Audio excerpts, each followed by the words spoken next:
صفحہ نمبر 207 ہی جاری ہے، شہری زندگی۔ سوال نمبر 25، شہری زندگی کی خصوصیات تحریر کیجیے۔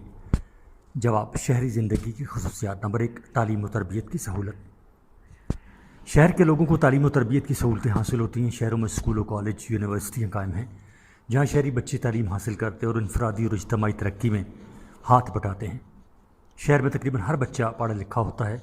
تعلیم کی وجہ سے ان میں شعور پیدا ہوتا ہے۔ 2، صحت و صفائی کا انتظام۔ شہروں میں صحت و صفائی کا معقول انتظام ہوتا ہے۔ علاج معالجہ کے لیے اسپتال قائم ہوتے ہیں۔ سرکاری اسپتال کے علاوہ پرائیویٹ اسپتال بھی ہوتے ہیں۔ بہتر سے بہتر ڈاکٹر موجود ہوتے ہیں۔ بیماری کی صورت میں پریشانی کا سامنا نہیں کرنا پڑتا۔ شہروں میں صفائی کا بھی معقول انتظام ہوتا ہے۔ شہر میں صفائی کا انتظام میونسپل کمیٹیوں یا کارپوریشنوں کے سپرد ہوتا ہے۔ خاکروب دن میں ایک بار شہر کی گلیوں میں جھاڑو دیتے ہیں، نالیاں صاف کرتے ہیں، جس کی وجہ سے گندا پانی جمع نہیں ہوتا۔ گندے پانی کے نکاس کا معقول انتظام ہوتا ہے۔ کوڑا کرکٹ گاڑیوں اور ٹرکوں کے ذریعے شہر سے باہر لے جا کر ضائع کر دیا جاتا ہے۔ نمبر 3، ناقص غذا۔ شہروں میں اچھی اور خالص غذا حاصل نہیں ہوتی۔ شہر میں ناقص اور ملاوٹ شدہ غذا ملتی ہے۔ آٹے میں ملاوٹ، دودھ میں ملاوٹ، مرچوں میں ملاوٹ، نمک میں ملاوٹ، گھی میں ملاوٹ، غرض ہر چیز میں ملاوٹ ہوتی ہے۔ لوگوں کو راتوں رات امیر بننے کی ہوس رہتی ہے۔ خوراک میں ملاوٹ کرتے ہیں اور یہ انسانی صحت کو بری طرح متاثر کرتی ہے، اور شہری لوگ آئے دن بیماریوں کا شکار رہتے ہیں۔ صفحہ نمبر 208۔ نمبر 4، تصنع اور بناوٹ۔ شہر کی زندگی دیہات کی طرح سادہ نہیں ہوتی۔ یہاں تصنع اور بناوٹ پائی جاتی ہے۔ لباس، خوراک، رہائش، غرض ہر چیز میں دکھاوا ہوتا ہے۔ ایک خاندان کی آمدن چاہے کتنی ہی کم ہو، وہ اپنے رکھ رکھاؤ اور جھوٹی شان و شوکت کی خاطر بہت زیادہ خرچ کرتا ہے، جس کی وجہ سے ایک طرف تو وہ ذہنی طور پر پریشان رہتا ہے، دوسرے قرض کے بوجھ تلے دبا رہتا ہے۔ صفحہ نمبر 208 ہی جاری ہے۔ نمبر 5، شور و غل۔ شہری زندگی میں شور و غل بہت زیادہ ہوتا ہے۔ چاروں طرف ٹریفک کی آواز، کارخانوں اور مشینوں کی گڑگڑاہٹ اور دھواں وغیرہ ہوتا ہے۔ ہر شخص دوڑتا نظر آتا ہے۔ سڑکوں پر موٹر کاریں، اسکوٹر، ٹرک دوڑتے نظر آتے ہیں۔ ایک عجب قسم کا ہنگامہ ہوتا ہے۔ یہ شور و غل 24 گھنٹے بپا رہتا ہے۔ ذہنی سکون ختم ہو جاتا ہے۔ شہری زندگی میں انسان مشین بن جاتا ہے۔ 6، تفریحات۔ شہر کے لوگوں کو تفریحات کے تمام سامان مہیا ہوتے ہیں۔ ریڈیو، ٹی وی کے علاوہ شہر میں تفریحی کلب، تھیٹر، سینما وغیرہ ہوتے ہیں۔ شہر کے لوگ اپنی آمدنی اور ماحول کے مطابق ان سہولتوں سے فائدہ اٹھاتے ہیں۔ شہروں میں ہیلتھ کلب اور ثقافتی اور ادبی ادارے پائے جاتے ہیں، جہاں شہر کے رہنے والے اپنے مزاج کے مطابق جاتے ہیں اور اپنا فالتو وقت آرام اور سکون سے گزارتے ہیں۔ 7، اخلاقی بے حسی۔ شہری زندگی اخلاقی بے حسی کا شکار ہوتی ہے۔ شہری لوگ خود غرض اور دھوکہ باز ہوتے ہیں۔ وہ ہر وقت دولت پیدا کرنے کے لیے چکر میں لگے رہتے ہیں۔ وہ دوسروں کا خیال نہیں رکھتے، پڑوسی کی خبر نہیں ہوتی، وہ دیہات کی طرح ایک دوسرے کے رنج و غم میں شریک نہیں ہوتے۔ شہری زندگی نے معاشرتی قدروں کو پامال کر دیا ہے۔ وہ مشین کی طرح چلتے رہتے ہیں۔ ان کے پاس اتنا وقت نہیں ہوتا کہ کسی عزیز دوست یا ہمسایہ کی خبر گیری کر سکیں۔ دوسروں کی تکلیف کا احساس بہت کم لوگوں کو ہوتا ہے۔ یہ ایک مصنف کی اپنی رائے ہے، لیکن سارے لوگ ایک جیسے نہیں ہوتے۔ اچھے برے لوگ ہر جگہ ہوتے ہیں، شہروں میں بھی اور دیہاتوں میں بھی۔ صفحہ نمبر 209۔ 8، فیشن پرستی۔ شہر کے لوگ فیشن پرستی کے دل دادہ ہوتے ہیں۔ نت نئی فیشن شہری زندگی کی پہچان ہے۔ لباس، جوتے اور گھر کی آرائش میں فیشن ایک بیماری بن چکا ہے۔ آئے دن فیشن بدلتے رہتے ہیں۔ فیشن کی وجہ سے انسانی زندگی میں الجھنیں پیدا ہوتی ہیں۔ دیہاتوں میں فیشن پرستی کا رواج نہیں۔ فیشن زندگی سے محبت کا احساس پیدا کرتا ہے۔ فیشن کی وجہ سے اخراجات میں اضافہ ہو جاتا ہے۔ 9، جرائم۔ شہروں میں جرائم زیادہ ہوتے ہیں، آبادی زیادہ ہوتی ہے۔ جرائم پیشہ آسانی سے اپنی کارروائیاں کر لیتے ہیں۔ پاکستان کی آبادی۔ سوال نمبر 26، پاکستان کی آبادی کی تقسیم کس لحاظ سے کی جا سکتی ہے؟ آبادی کی خصوصیات تحریر کیجیے۔ جواب، پاکستان کی آبادی۔ کسی بھی ملک کی معاشرتی زندگی کا مطالعہ اور مشاہدہ کرنے کے لیے مردم شماری نہایت ضروری ہے۔ ترقی پذیر ممالک کے لیے اس کی ضرورت اور بھی زیادہ ہے تاکہ اقتصادی ترقی کی رفتار کو تیز کیا جا سکے۔ مردم شماری منصوبہ بندی کی بنیاد ہے۔ مردم شماری کے بغیر کوئی منصوبہ نہیں بنایا جا سکتا۔ تو پاکستان میں مردم شماری۔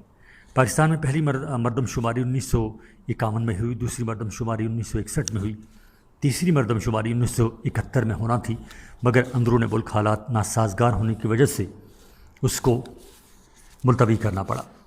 یہ مردم شماری 1972 میں ہوئی۔ چوتھی مردم شماری 1981 میں ہوئی، جس کے مطابق پاکستان کی آبادی تقریباً 8 کروڑ اور 37 لاکھ تھی۔ 1993 میں یہ آبادی 11 کروڑ سے تجاوز کر چکی تھی اور اب 2010 میں تقریباً 18 کروڑ ہو چکی ہے۔ کیونکہ کتاب کا ایڈیشن پرانا ہے اس لیے 2010 کی بات ہے، تو ابھی جو مردم شماری اس کے مطابق تقریباً 20 سے 21 کروڑ یا تقریباً 20 کروڑ آپ کہہ لیں وہ آبادی ہے پاکستان کی۔ صفحہ نمبر 210 3 پاکستان میں آبادی کی تقسیم۔ پاکستان میں 28% آبادی شہروں میں اور تقریباً 72% دیہاتوں میں رہائش پذیر ہے۔ صوبہ دار آبادی کا تناسب کچھ اس طرح ہے۔ صوبہ پنجاب 58.13%، خیبر پختونخوا 13.13%، صوبہ سندھ 423.59% اور صوبہ بلوچستان 5.15%۔ الف شہری آبادی۔ شہری آبادی کو پانی، بجلی، تعلیم، علاج، معالجہ کی سہولیات حاصل ہوتی ہیں۔ یہاں تعلیم یافتہ اور ہنرمند افراد کا تناسب زیادہ ہوتا ہے۔ شہر تجارت و صنعت کے مراکز ہوتے ہیں، اس لیے ذرائع معاش زیادہ ہوتے ہیں۔ البتہ رہائشی سہولتیں اور ذرائع آمد و رفت کی کمی بڑے مسئلے ہوتے ہیں۔ اس وقت پاکستان میں 35 سے زائد ایسے شہر ہیں جن کی آبادی 1 لاکھ سے زائد ہے، اور 15 سے زائد ایسے شہر ہیں جن کی آبادی 5 لاکھ سے زائد ہے۔ گزشتہ برسوں میں شہری آبادی میں تیزی سے اضافہ ہوا ہے۔ لوگ دیہاتوں کو چھوڑ کر شہروں کی طرف منتقل ہو رہے ہیں۔ دیہی آبادی۔ پاکستان کے 72% لوگ دیہاتوں میں رہتے ہیں۔ ان کا پیشہ زراعت ہے۔ دیہات میں اسکول، اسپتال، سڑکیں اور پانی کی سہولیات بہت کم ہوتی ہیں۔ دیہاتی لوگ محنتی اور جفاکش ہوتے ہیں، مگر جسمانی محنت کے باوجود پیداوار اور کام کی مقدار کم ہے۔ 4 تقسیم آبادی بلحاظ خواندگی۔ کسی ملک کی ترقی کا دار و مدار اس کے خواندہ یعنی پڑھے لکھے افراد پر ہوتا ہے۔ اگر خواندہ آبادی کا تناسب زیادہ ہے تو مجموعی پیداوار بڑھ جاتی ہے۔ اگر ملک کی بیشتر آبادی ناخواندہ ہے یعنی تعلیم یافتہ نہیں ہے اور غیر تربیت یافتہ ہے تو معاشی ترقی کی رفتار میں رکاوٹ بنتی ہیں۔ پاکستان میں بھی اس امر کی ضرورت ہے کہ تعلیم اور خواندگی کو عام کیا جائے تاکہ معاشی ترقی کی رفتار کو تیز کیا جا سکے۔ صفحہ نمبر 211 چنانچہ حکومت پاکستان تعلیم و تربیت کی سہولیات مہیا کرنے پر کثیر رقم خرچ کر رہی ہے۔ چھٹے 5 سالہ منصوبے میں تعلیم اور افرادی قوت کے لیے 20,500 ملین روپے کی رقم مختص کی گئی تھی۔ 7ویں 5 سالہ منصوبے میں 25,700 ملین روپے رکھے گئے تھے۔ 1981 کے مردم شماری کے مطابق خواندگی کا تناسب 26% سے کچھ زیادہ تھا۔ مردوں میں خواندگی کا تناسب 25% سے زیادہ اور خواتین کے لیے یہ شرح 16% سے کچھ زیادہ تھی۔ خواندگی کی یہ شرح تسلی بخش قرار نہیں دی جا سکتی۔ سویڈن میں یہ تناسب 100%، امریکہ میں 97% اور کینیڈا میں 98% ہے۔ صفحہ نمبر 211 ہی جاری ہے۔ 5 تقسیم آبادی بلحاظ عمر و پیشہ۔ آبادی کی تقسیم بلحاظ عمر سے ہمیں یہ معلوم ہوتا ہے کہ ملک میں کام کرنے کے قابل افراد کا تناسب کیا ہے۔ اگر ملک میں کام کرنے کے قابل افراد زیادہ ہوں گے تو پیداوار زیادہ حاصل ہوگی۔ جس ملک کی آبادی میں بچوں اور بوڑھوں کی تعداد زیادہ ہوگی وہاں کام کرنے والے افراد کم ہوں گے، پیداوار بھی کم ہوگی۔ پاکستان میں 15 سال سے کم عمر والے بچوں کا تناسب کل آبادی کا تقریباً 45% ہے اور بوڑھوں کا تناسب تقریباً 8% ہے۔ اسی طرح کام کرنے کے قابل افراد کا تناسب 47% رہ جاتا ہے، اور اس میں خواتین بھی شامل ہیں جو سب کی سب کام میں حصہ لے کر پیداوار نہیں بڑھاتی۔ پاکستان میں صرف 30 یا 32 افراد ہی ملکی پیداوار میں شریک ہوتے ہیں۔ آبادی کی خصوصیات۔ الف گنجان آباد۔ پاکستان ایک گنجان آباد ملک ہے۔ 1981 کی مردم شماری کے مطابق اوسطاً 105 افراد فی مربع کلومیٹر آباد تھے۔ پنجاب میں اوسطاً 230 افراد، سندھ میں 135 افراد، خیبر پختونخوا میں 146 افراد، بلوچستان میں 12 افراد، قبائلی علاقہ میں 80 افراد اور اسلام آباد میں 370 افراد فی مربع کلومیٹر آباد ہیں۔ صفحہ نمبر 212 تیز افزائش آبادی۔ پاکستان میں افزائش آبادی کی رفتار بہت تیز ہے۔ 1972 سے 1981 کے دوران سالانہ شرح اضافہ 3.1% رہا، یہ شرح بہت زیادہ ہے۔ براعظم ایشیا کی اوسط شرح 2% سالانہ اور عالمی اوسط شرح 2.5% سالانہ ہے۔ جیم، مردوں کی تعداد 1981 کے اعداد و شمار کے مطابق مرد کل آبادی کا تقریباً 52% ہیں۔ دال، پیشے، پاکستان کی قریباً 55% آبادی زراعت کے پیشے سے وابستہ ہے، 15% صنعت، 12% تجارت سے وابستہ ہیں۔ کام کرنے کی قابل آبادی کا 10% غیر ممالک میں مصروف کار ہے۔ سین، دیہاتوں میں آبادی کی اکثریت دیہاتوں میں آباد ہے۔ 1981 کے اعداد و شمار کے مطابق 28% لوگ شہروں میں آباد تھے اور 72% دیہاتوں میں آباد تھے۔ شین، بلند شرح پیدائش، پاکستان میں شرح پیدائش بلند ہے، جبکہ طبی سہولتوں میں اضافہ کی وجہ سے شرح اموات میں بتدریج کمی آ رہی ہے۔ اس وقت پاکستان میں شرح اموات 11 افراد فی 1000 ہے۔ حیواناتی وسائل، سوال نمبر 27، پاکستان کے حیواناتی وسائل پر روشنی ڈالیے۔ جواب، حیواناتی وسائل یعنی ریسورسز۔ کسی ملک کی قدرتی وسائل میں حیواناتی وسائل کو بہت بڑی اہمیت حاصل ہوتی ہے۔ حیوانات میں بھینس، گائے، اونٹ، بکری، بھیڑ، مرغیاں وغیرہ سب شامل ہیں۔ ان سے دودھ اور گوشت حاصل ہوتا ہے۔ ان سے کھیتی باڑی اور برداری کا کام بھی لیا جاتا ہے۔ صفحہ نمبر 213۔ 2، حیواناتی وسائل کی اہمیت۔ نمبر 1، حیوانات سے دودھ اور گوشت حاصل کیا جاتا ہے۔ مرغیوں سے گوشت اور انڈے حاصل کیے جاتے ہیں۔ انڈے گوشت کی کمی کو پورا کرنے کا اہم ذریعہ ہیں۔ 2، حیوانات کی کھالیں صنعتوں کے فروغ میں مدد دیتی ہیں۔ چمڑے کی صنعت کا دار و مدار کھالوں پر ہے۔ کھالوں سے جوتے، ویسٹ کوٹ، سوٹ کیس، بیلٹ وغیرہ بنائے جاتے ہیں۔ ہڈیوں سے کھاد اور کئی دوسری چیزیں بنتی ہیں۔ بھیڑوں کی اون سے گرم کپڑے، سویٹر، ٹوپیاں، جرسی اور چادریں بنائی جاتی ہیں۔ 3، مویشیوں کا گوبر کھاد کے طور پر استعمال ہوتا ہے۔ اس کے اپلے بھی بنائے جاتے ہیں جو چولہوں میں جلائے جاتے ہیں۔ 4،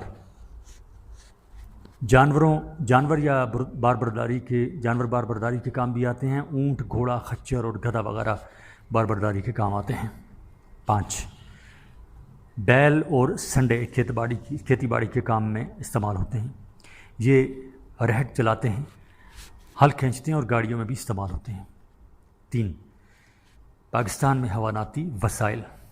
نمبر 1، پاکستان میں حیوانات بھی مسائل کا شکار ہیں۔ یہاں اچھی نسل کے مویشی بہت کم ہیں۔ یہاں پائے جانے والے مویشی کم دودھ اور گوشت دیتے ہیں۔ مرغیاں بھی اچھی نسل کی نہیں ہیں، وہ کم گوشت اور کم انڈے دیتی ہیں۔ وہ کئی بیماریوں کا شکار رہتی ہیں۔ 2، پاکستان کے مویشیوں میں طرح طرح کی بیماریاں پائی جاتی ہیں، جس کی وجہ سے وہ کم دودھ دیتی ہیں اور کمزور رہتی ہیں۔ وہ موذی بیماریوں کا شکار ہو کر لقمہ اجل بن جاتے ہیں۔ 3، پاکستان میں جانوروں کی خوراک کا مناسب انتظام نہیں ہے، ان کی خوراک غیر موزوں ہوتی ہے۔ 4، پاکستان میں جانوروں کی مناسب دیکھ بھال نہیں کی جاتی۔ 5، پاکستان میں اعلیٰ نسل کے جانوروں کی نسل کشی کی طرف کوئی خاص توجہ نہیں دی جاتی۔ صفحہ نمبر 214، حکومت کے اقدامات۔ نمبر 1، حکومت نے ہفتہ میں 2 دن کے لیے ذبیحہ پر پابندی لگا رکھی ہے تاکہ جانوروں کی تعداد میں زیادہ کمی واقع نہ ہو۔ 2، جانوروں کو بیماری سے بچانے کے لیے حکومت نے جگہ جگہ حیواناتی شفا خانے قائم کر رکھے ہیں جہاں جانوروں کے ڈاکٹر جانوروں کا علاج کرتے ہیں۔ 4، ڈیری کی صنعت کی ترقی کی طرف بھی حکومت توجہ دے رہی ہے۔ حکومت نے کئی مراکز قائم کیے ہیں جہاں اعلیٰ نسل کے مویشی پالے جاتے ہیں اور پھر ان مویشیوں کو عام لوگوں کے ہاتھ فروخت کر دیا جاتا ہے تاکہ ملک میں اچھی نسل کے مویشیوں کی بہتات ہو۔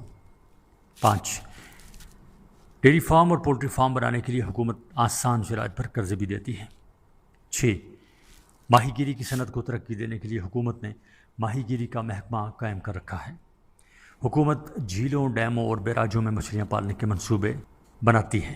حکومت نے جھیلوں، ڈیم اور بیراجوں میں مچھلیاں بنانے کے منصوبے بنائے ہیں۔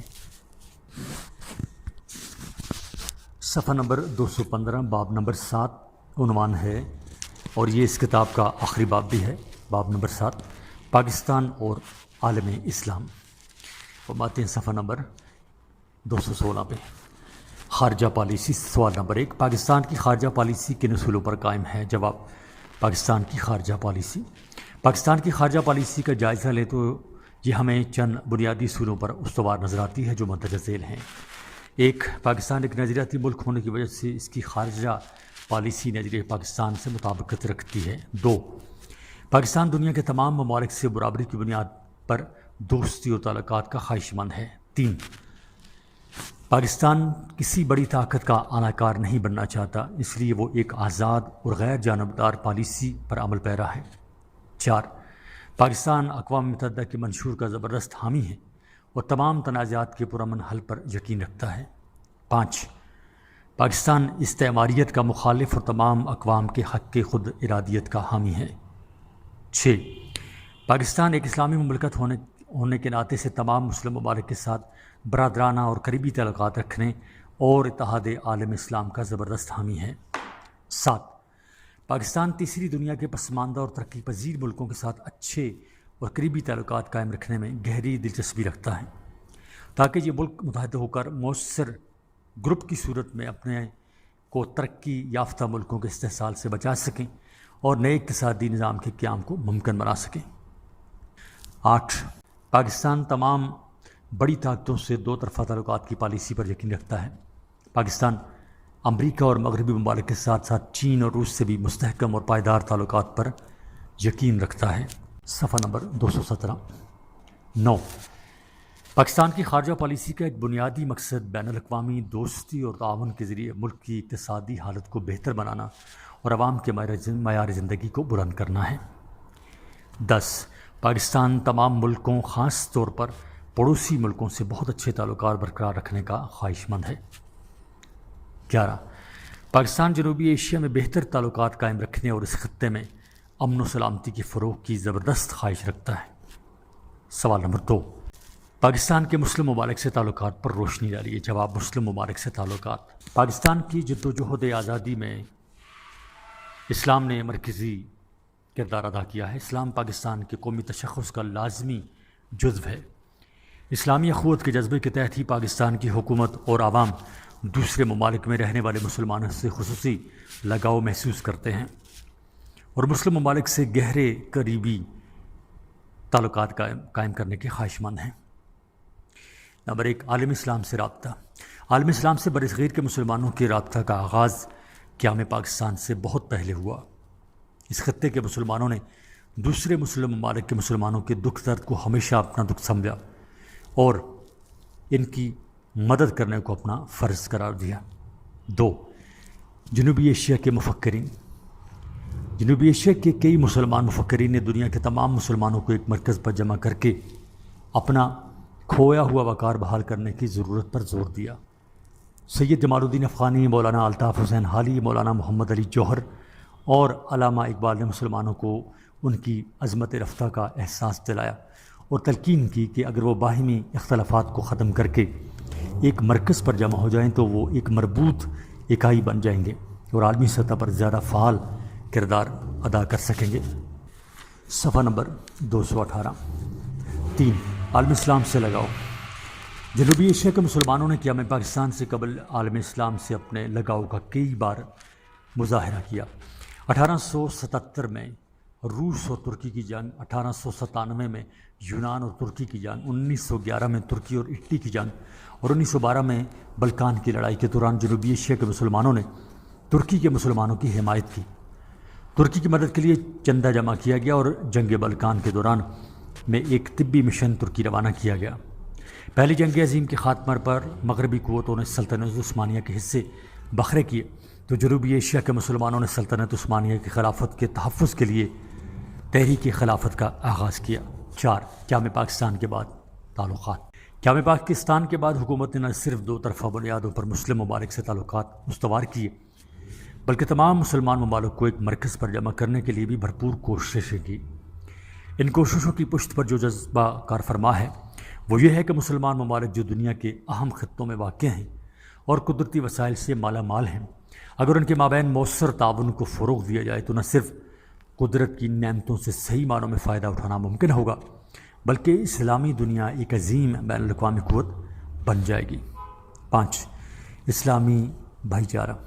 پاکستان ہمیشہ اسلامی بھائی چارے اور اسلامی ملت کے تصور کو فروغ دینے کا علم بردار ہے، کیونکہ مسلمان خواہ دنیا کے کسی خطے میں رہتے ہوں، وہ کوئی زبان بولتے ہوں یا وہ کسی قسم کے نظام حکومت کے تحت زندگی گزار رہے ہوں، تمام مسلمان اسلام کے ناطے سے اسلامی ملت کے رکن ہیں۔ اس رشتہ کی بدولت تمام مسلمان آپس میں بھائی بھائی ہیں۔ سوال نمبر 3، پاکستان اور عرب ممالک کے تعلقات کا جائزہ لیجیے۔ جواب، پاکستان اور عرب ممالک کے تعلقات، تمام عرب ممالک سے پاکستان کے گہرے مذہبی، ثقافتی اور تجارتی تعلقات قائم ہیں۔ یہ ممالک صنعتی مصنوعات اور زرعی اجناس پاکستان سے خریدتے ہیں۔ پاکستان نے سوڈان، لیبیا، الجیریا اور بہت سے افریقی ممالک کو آزادی دلوانے کے لیے اقوام متحدہ میں اہم کردار ادا کیا ہے۔ صفحہ نمبر 219، جس کی وجہ سے یہ ممالک پاکستان کو قدر کی نظر سے دیکھتے ہیں اور انہوں نے سفارتی سطح پر ہمیشہ پاکستان سے تعاون کیا ہے۔ نمبر 1، لیبیا نے پاکستان کے ساتھ مل کر کئی اقتصادی اور ثقافتی منصوبوں پر عمل کیا۔ مسئلہ کشمیر کے سلسلے میں لیبیا پاکستان کے موقف کی حمایت کرتا ہے۔ 1965 اور 1971 کی بھارت پاکستان جنگوں میں لیبیا نے پاکستان کی بھرپور مدد کی۔ 2، خلیجی فارس کی ریاستوں سے تعلقات، خلیجی فارس کی ریاستوں سے پاکستان کے قریبی تعلقات ہیں۔ یہ روابط تجارت، صنعت و حرفت، ثقافت اور دفاعی میدانوں میں ہیں۔ 1970 کے عشرے کے دوران تعلقات میں بہت پیش رفت ہوئی۔ ان ممالک سے پاکستان کی تجارت میں کئی گنا اضافہ ہوا۔ پاکستانیوں کی کثیر تعداد ان ممالک میں ملازمت کر رہی ہے۔ یہ پاکستانی وہاں کی قومی ترقی میں ہاتھ بٹا کر دوستانہ تعلقات کو مستحکم کر رہے ہیں۔ پاکستان ان ممالک کو دفاعی میدان میں تربیت اور مشورہ فراہم کر کے ان کے دفاع کو مضبوط کرنے میں بھی مدد دے رہا ہے۔ خلیج کے کئی ممالک پاکستان میں سرمایہ کاری کر رہے ہیں۔ اس کے علاوہ عوامی بہبود کے منصوبوں کے لیے بھی خلیج کے کئی ممالک نے ہماری مدد کی ہے، اور لاہور میں شیخ زید ہسپتال کے نام سے ایک بہت بڑا جدید ہسپتال متحدہ عرب امارات کے تعاون سے قائم ہوا ہے۔ سوال نمبر 4، پاکستان اور سعودی عرب کے تعلقات پر روشنی ڈالیے۔ جواب، پاکستان اور سعودی عرب کے تعلقات، سعودی عرب اور پاکستان کے تعلقات کی بنیادیں بڑی مضبوط اور گہری ہیں۔ پاکستان اور سعودی عرب کے درمیان برادرانہ اور اخوت کے جو رشتے قائم ہیں، ان کے بنیادی اسباب مندرجہ ذیل ہیں۔ صفحہ نمبر 220۔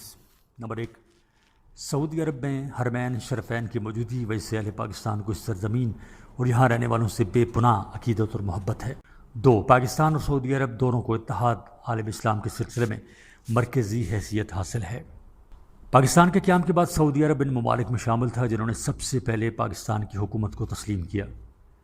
دونوں ممالک کے سربراہوں نے کئی بار ایک دوسرے کے ممالک کے دورے کیے ہیں، جس سے دوستی کی فضا مزید مستحکم ہوئی ہے۔ 1954 میں سعودی عرب کے فرمانروا شاہ سعود بن عبدالعزیز پاکستان کے دورے پر تشریف لائے۔ اپریل 1966 میں شاہ فیصل مرحوم پاکستان کے سرکاری دورے پر تشریف لائے اور اس موقع پر اہل پاکستان نے دل و جان سے استقبال کیا۔ نمبر 1، سعودی عرب کی معاونت۔ 1965 اور 1971 کی پاک بھارت جنگوں میں سعودی عرب نے پاکستان کی ہر قسم کی مدد کی۔ مسئلہ کشمیر پر سعودی عرب نے ہمیشہ پاکستان کے ساتھ یکجہتی اور ہم آہنگی کا ثبوت دیا ہے اور پاکستان کے جائز موقف کی مکمل حمایت کی ہے اور کھل کر حمایت کی ہے، اور پاکستان کو مالی اور اخلاقی امداد مہیا کی ہے۔ شاہ فیصل اسلامی اتحاد کے سب سے بڑے حامی تھے۔ ان کے دور حکومت میں دونوں ممالک کے تعلقات میں خصوصی وسعت پیدا ہوئی۔ شاہ فیصل پاکستان کے استحکام کے دل و جان سے قائل تھے۔ 1973 اور 1974 میں جب پاکستان زلزلے اور سیلاب کی تباہ کاریوں سے دوچار ہوا تو سعودی عرب نے گراں قدر مالی امداد متاثرین کے لیے فراہم کی۔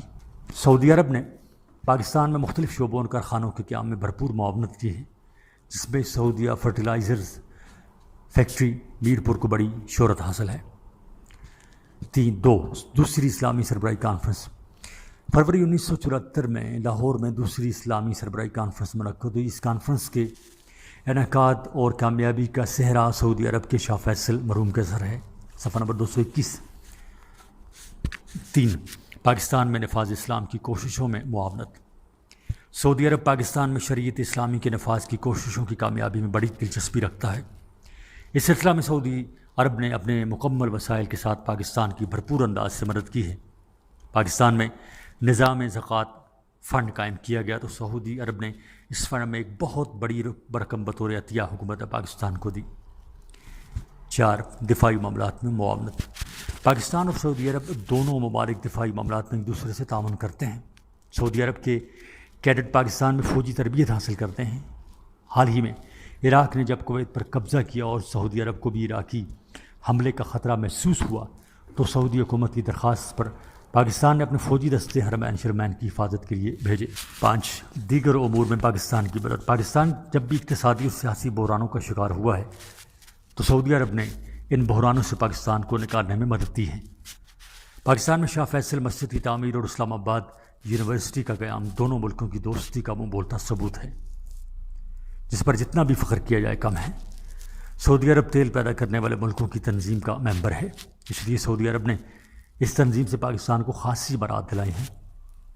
سعودی عرب نے پاکستانیوں کی ایک بہت بڑی تعداد کو اپنے ہاں کام کرنے کا موقع فراہم کیا ہوا ہے، جو ملک کے لیے قیمتی زر مبادلہ کمانے کا ایک بہت بڑا ذریعہ ہے۔ پاکستان کی یہ افرادی قوت، جن میں ڈاکٹرز، انجینئرز، اساتذہ اور فنی ماہرین دن رات محنت کر کے سعودی عرب کی خوشحالی کا باعث بن رہے ہیں۔ سعودی عرب اور پاکستان کے تعلقات مضبوط بنیادوں پر استوار ہیں۔ وقت گزرنے کے ساتھ ساتھ ان میں مزید استحکام اور اضافہ ہوا۔ صفحہ نمبر 222، سوال نمبر 5، پاکستان اور بنگلہ دیش کے تعلقات کی وضاحت کیجیے۔ جواب: پاکستان اور بنگلہ دیش۔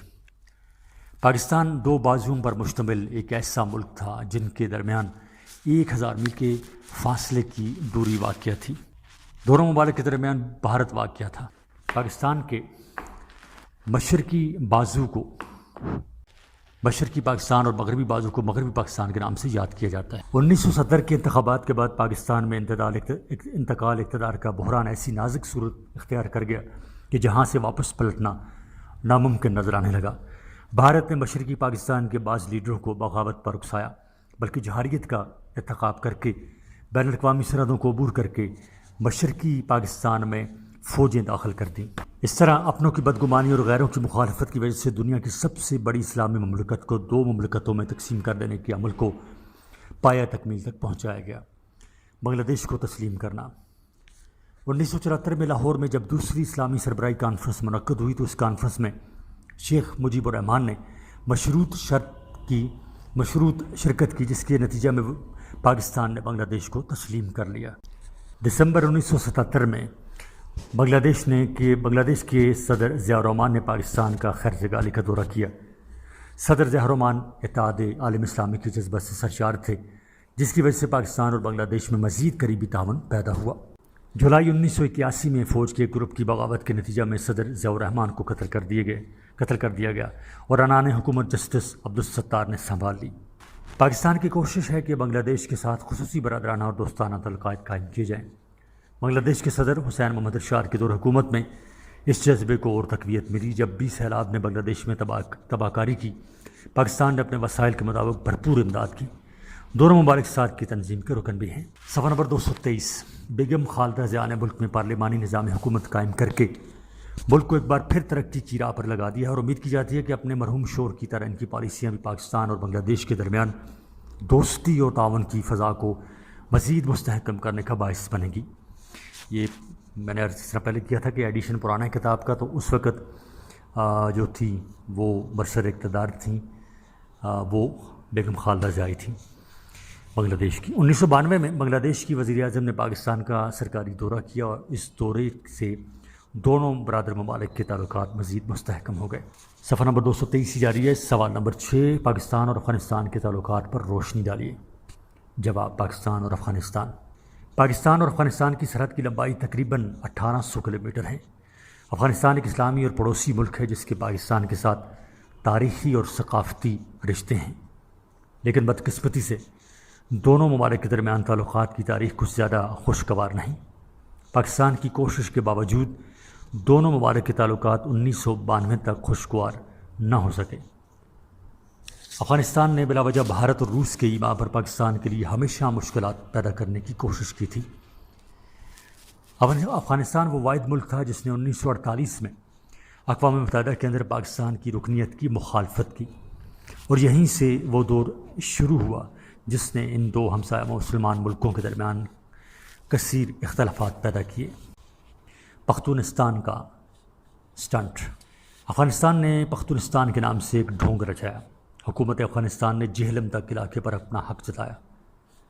کابل ریڈیو نے پاکستان کے خلاف زہر افشانی شروع کر دی اور اس طرح ہند و پاک اختلافات میں ہندوستان کے ہاتھ مضبوط کیے۔ چوکیوں پر حملے شروع کر دیے۔ قندھار اور جلال آباد کے قونصل خانوں کو نقصان پہنچایا گیا۔ پاکستان اور افغانستان کے مابین 1955 اور 1961 میں کچھ عرصہ کے لیے سفارتی تعلقات منقطع رہے۔ حالانکہ پاکستان اور افغانستان کی سرحدوں کا تعین 1883 میں ہو چکا ہے۔ ڈیورنڈ لائن کو بین الاقوامی سرحد کی صورت میں قبول کیا جا چکا ہے۔ صفحہ نمبر 224۔ پاک افغان تعلقات کی بہتری کے لیے شاہ ایران کی کوششیں۔ پاک افغان تعلقات کی بہتری کے لیے مسلم ممالک کے سربراہوں نے کوشش بھی کی۔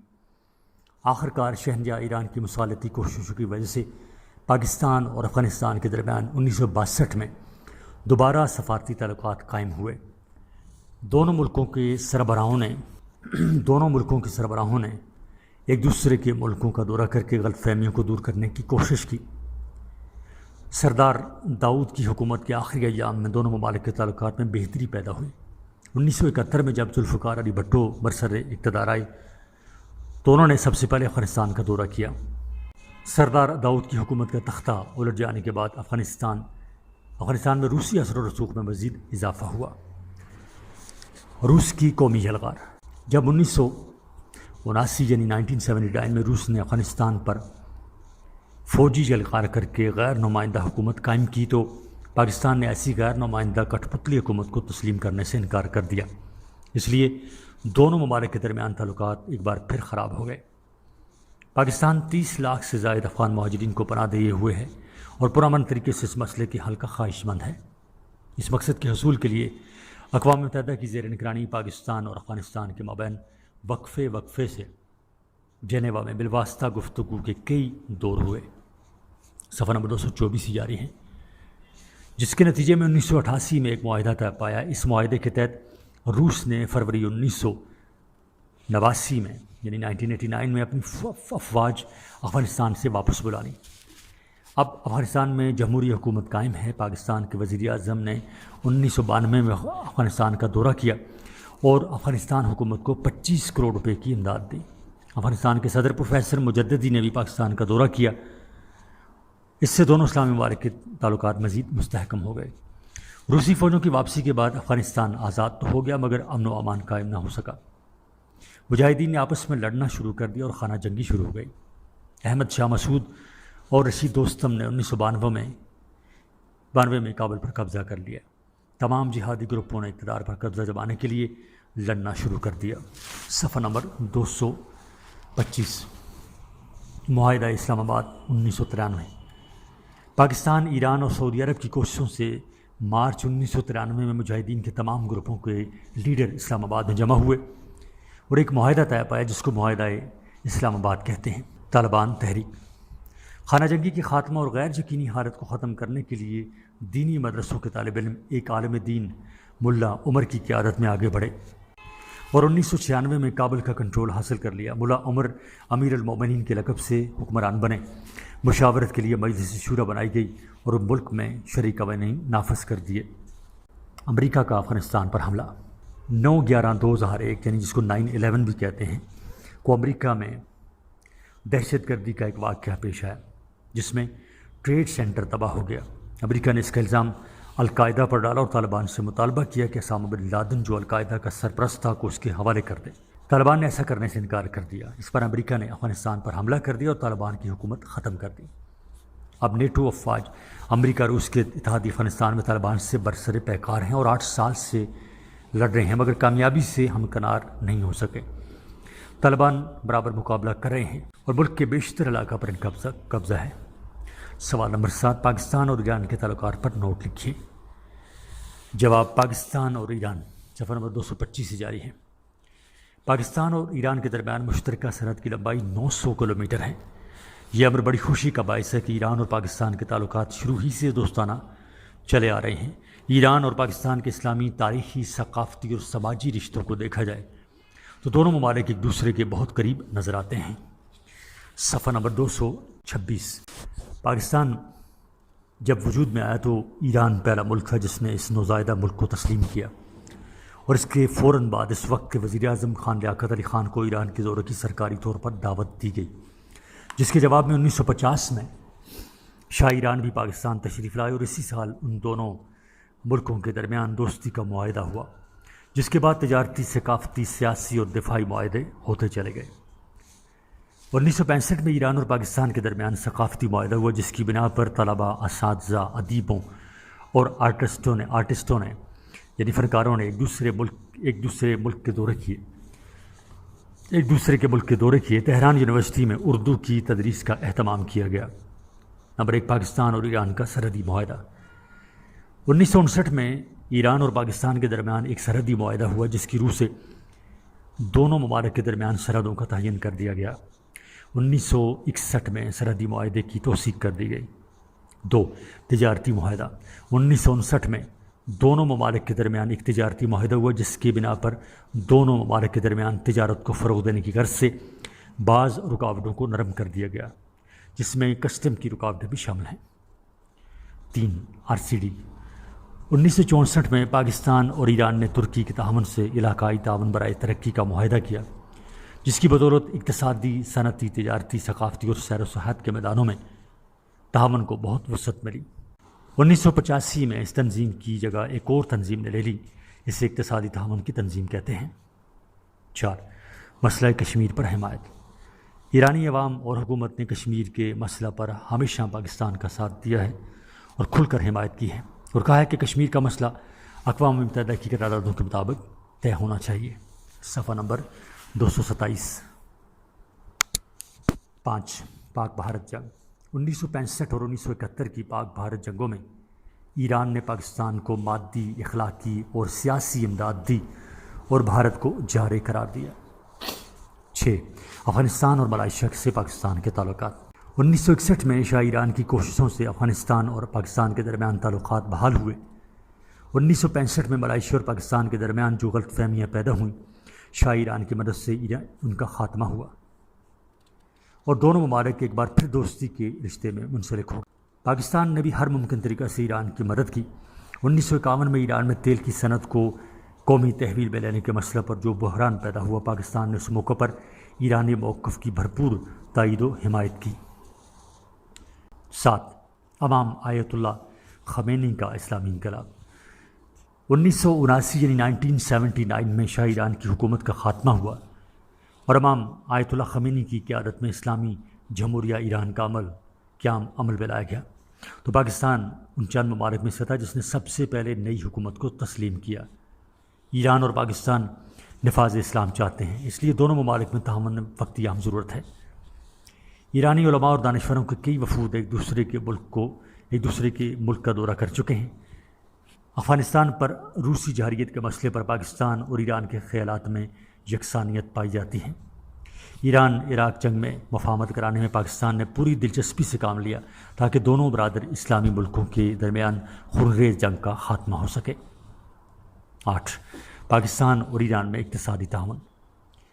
پاکستان اور ایران کے درمیان اقتصادی تعاون کے لیے ایک مشترکہ اقتصادی کمیشن قائم کیا گیا تھا، جس کے تحت ایران نے پاکستان ریلوے کی توسیع، بلوچستان میں کپڑے کے کارخانوں کے قیام کے لیے مالی امداد فراہم کی۔ اسی طرح سے چین کھاد اور زرعی آلات بنانے کے کارخانوں کے قیام کے لیے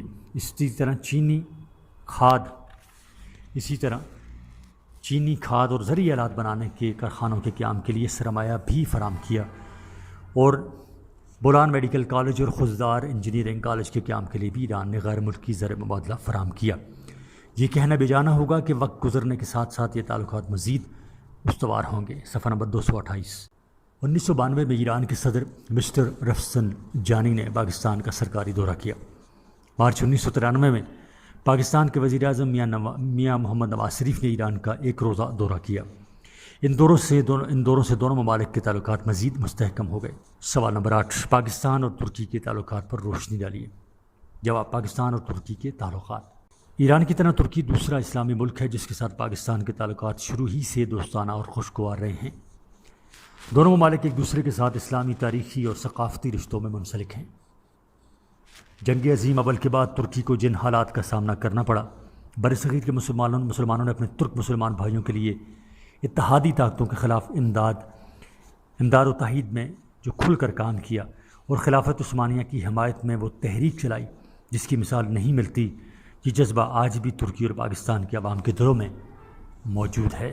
معاہدات 1951 میں دونوں ممالک کے درمیان ثقافتی، اقتصادی اور سماجی امور کے بارے میں ایک معاہدہ ہوا جس سے ہر دو ممالک کے درمیان دوستی کی بنیاد پڑی۔ 1954 میں پھر ایک دوستانہ تعاون کا معاہدہ ہوا جس کی وجہ سے دونوں ممالک ایک دوسرے کے اور نزدیک ہو گئے۔ اس معاہدے سے دونوں ممالک دفاعی امور میں بھی ایک دوسرے سے تعاون کرنے کے پابند ہو گئے۔ معاہدہ بغداد اور سینٹو میں شمولیت سے دونوں برادر ملکوں کے درمیان فوجی لحاظ سے تعاون و اشتراک میں اضافہ ہوا۔ 1964 میں ایک سہ فریقی یعنی جس میں 3 فریق شامل تھے معاہدے پر استنبول میں دستخط کیے گئے، جن میں ایران، پاکستان اور ترکی شامل تھے۔ اس معاہدہ کو علاقائی تعاون برائے ترقی کا معاہدہ بھی کہتے ہیں۔ اس تنظیم کو، جسے مختصراً RCD کہتے ہیں، نے تینوں برادر ملکوں کے درمیان اتحاد و تعاون کی نئی راہیں کھول دی ہیں۔ اب RCD کی جگہ اقتصادی تعاون کی تنظیم قائم کی گئی ہے۔ صفحہ نمبر 229۔ پاکستان اور ترکی نئے معاہدوں کے تحت زرعی اور اقتصادی شعبوں میں صنعتوں کے قیام اور افرادی قوت کی تربیت میں ایک دوسرے سے خصوصی طور پر تعاون کر رہے ہیں۔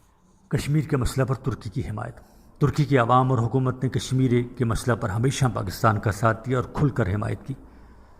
1965 اور 1971 کے پاک بھارت جنگوں میں ترکی نے پاکستان کو مادی، اخلاقی اور سیاسی امداد مہیا کی۔ کشمیر پر پاکستان کے موقف کو جائز قرار دیا۔ دونوں ممالک کے سربراہان مملکت نے ایک دوسرے کے ممالک کے کئی بار دورے کیے جس سے دوستانہ تعلقات مزید مضبوط ہوئے۔ غرض یہ کہ ترکی اور پاکستان کے تعلقات دوستی کے ہر معیار پر پورے اترتے ہیں اور وقت گزرنے کے ساتھ ساتھ ان تعلقات میں مزید اضافہ ہوگا۔ سوال نمبر 9، پاکستان کے ملائیشیا اور انڈونیشیا سے تعلقات پر روشنی ڈالیے۔ جواب: پاکستان اور ملائیشیا۔ جنوب مشرقی ایشیا کے ملک ملائیشیا سے پاکستان نے قریبی تعلقات قائم کر رکھے ہیں۔ پاکستان نے ملائیشیا کے ساتھ تجارت اور ثقافتی تبادلوں کے معاہدے کیے ہوئے ہیں۔ بیشتر بین الاقوامی امور پر پاکستان اور ملائیشیا کے خیالات میں ہم آہنگی ہے۔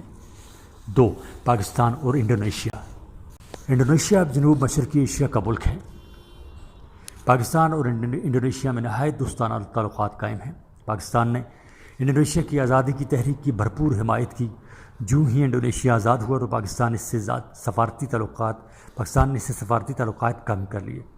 1965 کی پاک بھارت جنگ میں انڈونیشیا نے بھارت کو جارح قرار دیا اور پاکستان کی مکمل اور غیر مشروط حمایت کا اعلان کیا۔ صفحہ نمبر 230۔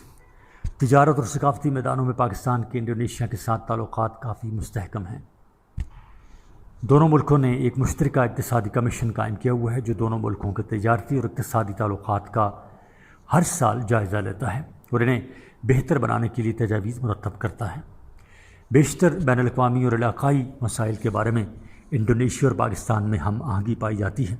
یہی وجہ ہے کہ ان کا باہمی تعاون بتدریج بڑھ رہا ہے۔ عزیز طلباء، یہ آڈیو ریکارڈنگ آپ کے لیے ہیومینیٹیرین ڈیولپمنٹ آرگنائزیشن ایبٹ آباد کے ذریعے اہتمام کی گئی۔ ہیومینیٹیرین ڈیولپمنٹ آرگنائزیشن ایبٹ آباد 2011 سے اپنی مدد آپ کے تحت صحت، تعلیم اور معاشی خود مختاری کے شعبوں میں بہتری کے لیے کوشاں ہے۔ ادارہ نے نہ صرف خیبر پختونخوا بلکہ ملک بھر کے نابینا طلباء کی تعلیمی مشکلات اور رکاوٹوں کو دور کرنے کے لیے FA تا ماسٹرز لیول کی نصابی کتب اور کورسز، جن میں علامہ اقبال اوپن یونیورسٹی کے کورسز بھی شامل ہیں، کو آڈیو ریکارڈنگ میں منتقل کرنے کا اہتمام کیا ہے تاکہ نابینا طلباء اعلیٰ تعلیم تک رسائی حاصل کر کے ملک و قوم کی ترقی اور خوشحالی میں اپنا بھرپور کردار ادا کر سکیں۔ یہ تمام آڈیو ریکارڈنگز نابینا طلباء کو بالکل مفت فراہم کی جا رہی ہیں۔ نابینا طلباء کے علاوہ دیگر طلباء بھی اس تعلیمی سہولت سے استفادہ کر سکتے ہیں۔ ہیومینیٹیرین ڈیولپمنٹ آرگنائزیشن ایبٹ آباد۔ ای میل HDOATD@gmail.com, ویب سائٹ HDORG.net، رابطہ نمبر 03459541 یعنی 0345 95 41 838۔ صفحہ نمبر 230 ہی جاری ہے۔ اسلامی سربراہی کانفرنس، سوال نمبر 10۔ اسلامی سربراہی کانفرنس پر مختصر نوٹ لکھیے۔ جواب: پہلی اسلامی سربراہی کانفرنس 1969 میں مسلمان ملکوں کی پہلی سربراہی کانفرنس مراکش کے شہر رباط میں منعقد ہوئی، اس لیے اس کانفرنس کو رباط کانفرنس کہتے ہیں۔ فلسطین کی سرزمین پر اسرائیلیوں کا غاصبانہ قبضہ فلسطینیوں پر ظلم و ستم نے عربوں کے جذبات کو سخت مجروح کیا تھا۔ 21 اگست 1969 کو مسجد اقصیٰ کے ایک حصے کو آگ لگا کر شہید کر دیا گیا۔ اس لیے ضرورت محسوس کی گئی کہ اسرائیلیوں کو ان مظالم سے باز رکھنے کے لیے ضروری ہے کہ عالم اسلام متحد ہو جائے، اور اگر مسلمان اس طرح سے منتشر رہے تو اسرائیل کو مظلوم عربوں پر اپنے مظالم جاری رکھنے کا موقع ملے گا۔ سعودی عرب کے شاہ فیصل مرحوم اور مراکش کے شاہ حسن کی کوششوں سے سپتمبر 1969 میں اسلامی ممالک کے سربراہوں کی پہلی کانفرنس رباط میں طلب کی گئی۔ 32 اسلامی ممالک کو دعوت نامے جاری کیے گئے، لیکن ان میں سے صرف 25 ممالک کے سربراہوں نے مجوزہ کانفرنس میں شرکت کی۔ اس کانفرنس میں پاکستان کی نمائندگی پاکستان کے صدر جنرل محمد یحییٰ خان نے کی۔ اس اجلاس میں مسلمان ملکوں کی بین الاقوامی تنظیم بنانے کا فیصلہ ہوا، جس کا عارضی سیکریٹریٹ جدہ میں قائم کر دیا گیا۔ کانفرنس نے بیت المقدس کی سابقہ حیثیت کو بحال کرنے پر پرزور مطالبہ کیا۔ یہ فیصلہ بھی کیا گیا کہ مسلم وزرائے خارجہ کا اجلاس ہر سال ہوا کرے گا۔ کانفرنس کے قیام سے لے کر اب تک پاکستان کا کردار نہایت تعمیری اور مثبت رہا ہے۔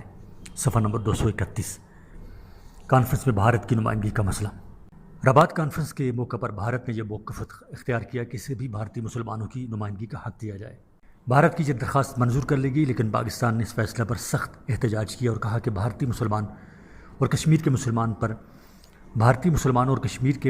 بھارتی مظالم کے پیش نظر بھارت کو نمائندگی کا کوئی حق نہیں پہنچتا۔ ایران نے اس موقع پر پاکستان کی حمایت کی، جس پر بھارت کو بھارتی مسلمانوں کی نمائندگی کرنے کے فیصلے کو واپس لے لیا گیا۔ دوسری سربراہ کانفرنس 1973 میں اسرائیل نے ایک بار پھر عرب مسلم ممالک کے خلاف جہریت کا ارتکاب کیا۔ اس طرح سے مشرق وسطیٰ میں ایک بار پھر جنگ کے شعلے بھڑک اٹھے۔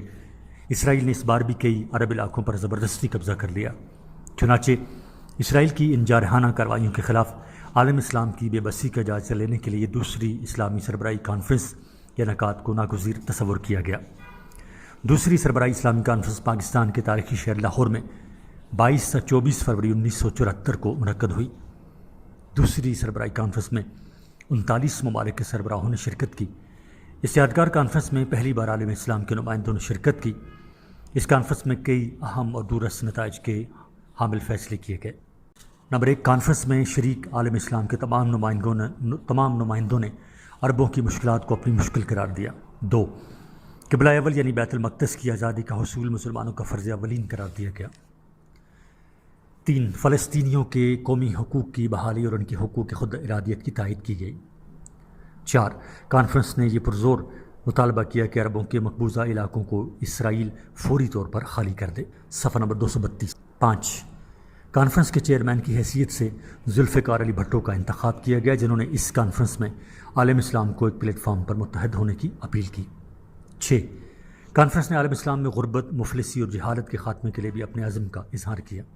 7، کانفرنس نے ترقی یافتہ ممالک کے ساتھ عالم اسلام کے تعلقات کا بھی جائزہ لیا اور اس نتیجہ پر پہنچی کہ ترقی یافتہ ممالک کے ہاتھوں ترقی پذیر ممالک جن میں اکثریت کا تعلق عالم اسلام سے ہے جو استحصال ہو رہا ہے، اس کا فوری خاتمہ ہونا چاہیے۔ اس چکر سے نکلنے کے لیے عالم اسلام کے امیر ممالک کو آگے آنا چاہیے۔ 8، کانفرنس نے یہ بھی فیصلہ کیا کہ باہمی دوستی، تعاون اور بھائی چارہ کو عالم اسلام سے متعلق ممالک میں فروغ دینا چاہیے تاکہ یہ ممالک ایک قوت کی حیثیت سے ابھر سکیں۔ 3، تیسری اسلامی سربراہی کانفرنس جنوری 1981 کو سعودی عرب کے شہر طائف میں منعقد ہوئی۔ اس بار اسلامی سربراہی کانفرنس کا دائرہ فکر بہت وسیع تھا۔ 38 اسلامی ممالک کے سربراہ یا ان کے نمائندے اس کانفرنس میں شریک ہوئے۔ سعودی عرب کے شاہ خالد کو کانفرنس کا چیئرمین منتخب کیا گیا۔ اس کانفرنس کے اہم مطالبات اور سفارشات مندرجہ ذیل ہیں۔ نمبر 1، دنیائے اسلام کی سیاسی حالت کا تفصیلی جائزہ لیا گیا۔ 2، مسلم ممالک کے آپس کے مسائل کو اسلامی بھائی چارے اور انصاف کی بنیاد پر حل کرنے کی سفارش کی گئی۔ 3، اس کانفرنس میں ایک دوسرے کے اندرونی معاملات میں مداخلت نہ کرنے کا فیصلہ کیا گیا۔ 4، اس کانفرنس میں بیت المقدس کی آزادی کے لیے جہاد کا اعلان کیا گیا۔ صفحہ نمبر 233 یعنی 233۔ 5، کانفرنس نے ایران عراق جنگ کے خاتمے کے لیے 8 رکنی سربراہی کمیٹی مقرر کی جس میں پاکستان شامل تھا۔ 6، کانفرنس میں یہ فیصلہ کیا گیا کہ مسئلہ افغانستان کا سیاسی حل نکالنے کی کوشش کی جائے۔ 7، اتفاق رائے سے اس امر کا فیصلہ ہوا کہ دفاعی میدان میں مسلم ممالک میں تعاون بڑھانے کے لیے اسلامی سیکریٹریٹ میں ایک فوجی شعبہ قائم کیا جائے۔ 4، چوتھی سربراہی کانفرنس 1984 میں چوتھی اسلامی سربراہی کانفرنس مراکش کے شہر کاسابلانکا میں منعقد ہوئی۔ اس کانفرنس میں 42 ممبر ممالک شریک ہوئے۔ پاکستان کی نمائندگی جنرل محمد ضیاء الحق نے کی۔ اس کانفرنس میں 3 سال کے دوران مسلم دنیا میں وقوع پذیر ہونے والے واقعات کا بخوبی جائزہ لیا گیا۔ 3 سال کے دوران مسلم دنیا میں وقوع پذیر ہونے والے واقعات کا بخوبی جائزہ لیا گیا اور کانفرنس میں پیش کیے گئے سیاسی، معاشی اور دفاعی مسائل جن کا تعلق براہ راست مسلم دنیا سے تھا کے متعلق قراردادیں بھی منظور کی گئیں۔ کانفرنس میں کیے گئے فیصلوں کے نکات یہ ہیں۔ نمبر 1، فلسطین کا مسئلہ اس وقت تک حل نہیں ہو سکتا جب تک تنظیم آزادی فلسطین کو فلسطین کی نمائندہ جماعت تسلیم نہ کیا جائے۔ 2، افغانستان سے روسی افواج کے نکالنے کا مطالبہ کیا گیا۔ 3، ایران اور عراق سے درخواست کی گئی کہ وہ فوراً جنگ بند کر دیں۔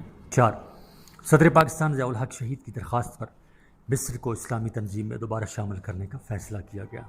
5، دنیا اسلام کے معاشی اور سیاسی مسائل کو حل کرنے کے لیے بعض تجاویز پر غور ہوا۔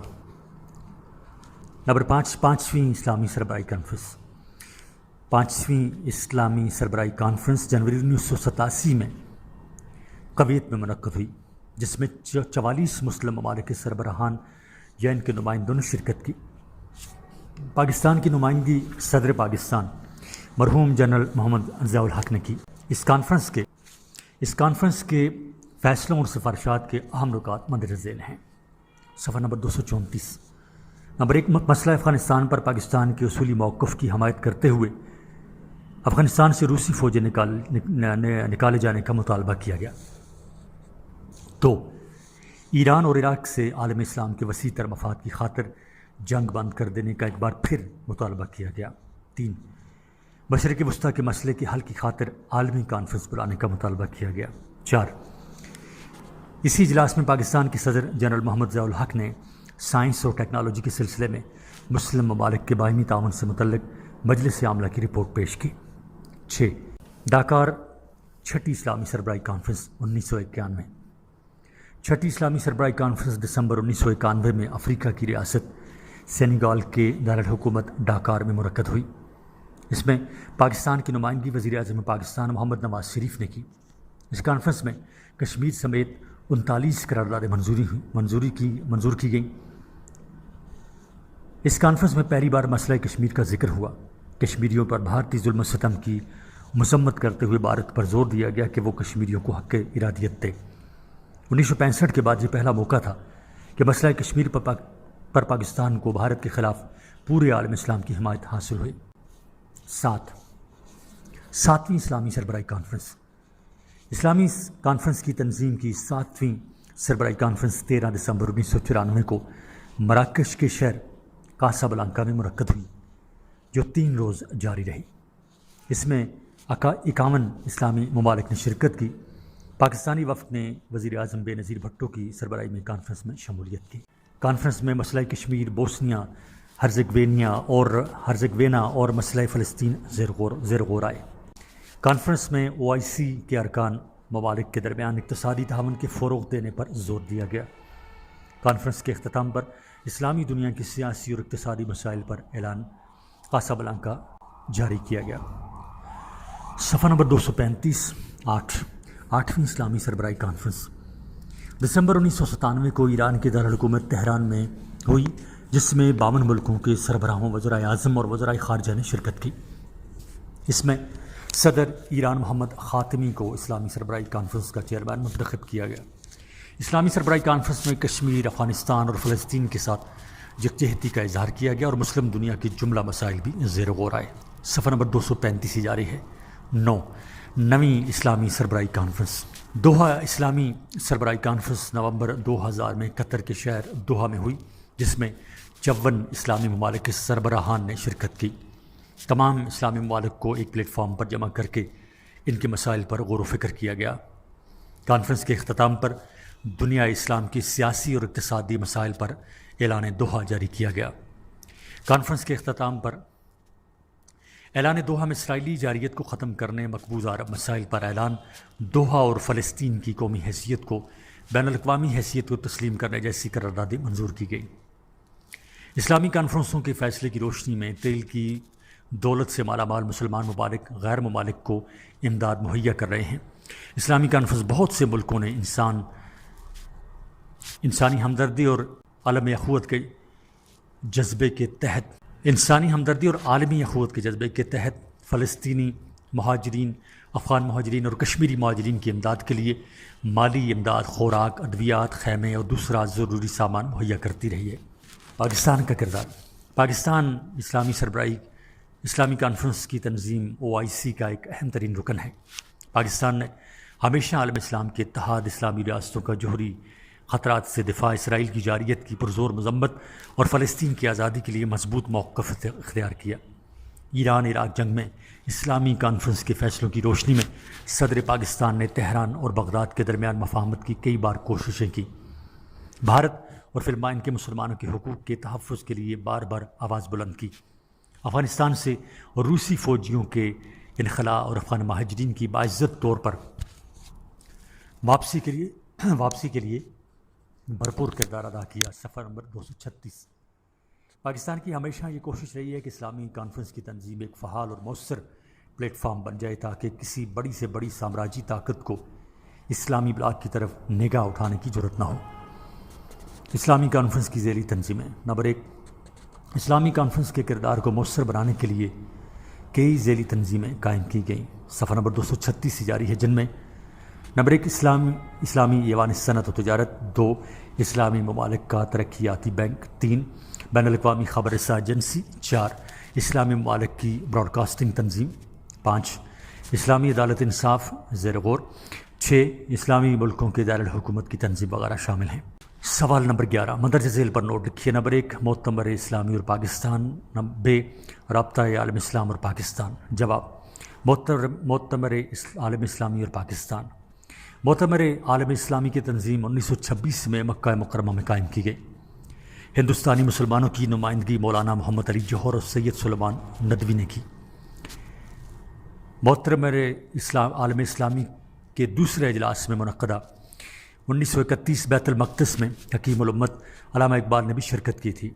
معتمر عالم اسلامی کا تیسرا اجلاس 1949 میں کراچی میں ہوا۔ اس اجلاس میں درج ذیل فیصلے ہوئے۔ نمبر 1 معتمر عالم اسلامی کا مرکزی دفتر کراچی میں ہوگا۔ 2 مفتی اعظم فلسطین کو اس تنظیم کا صدر مقرر کیا گیا۔ 3 عالم اسلام کے اتحاد کے لیے بھرپور کوششیں ہونی چاہیے۔ صفحہ نمبر 237۔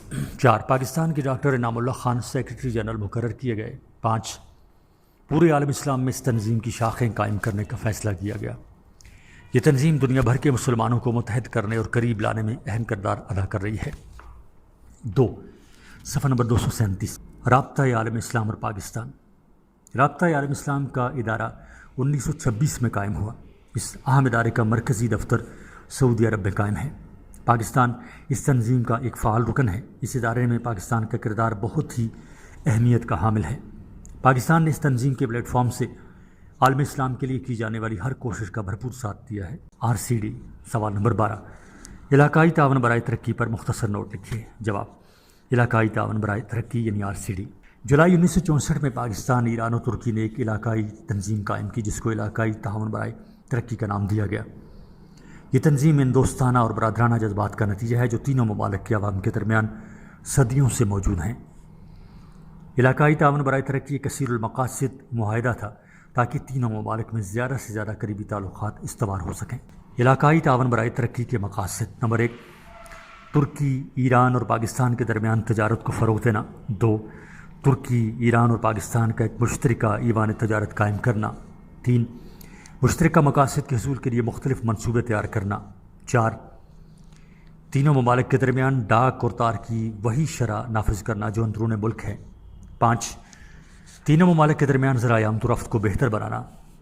6، مشترکہ جہاز راں اداروں کا قیام عمل میں لانا۔ 7، مشترکہ ممالک کے درمیان ہوائی سفر کی سہولتیں بڑھانا۔ 8، تینوں ممالک میں سیر و سیاحت کو فروغ دینا۔ 9، صنعتی اور ٹیکنیکل میدان میں تعاون کرنا۔ اور 10، ثقافتی میدان میں تعاون کرنا۔ صفحہ نمبر 238، RCD کا ترقیاتی پروگرام۔ نمبر 1، صنعتوں کا قیام۔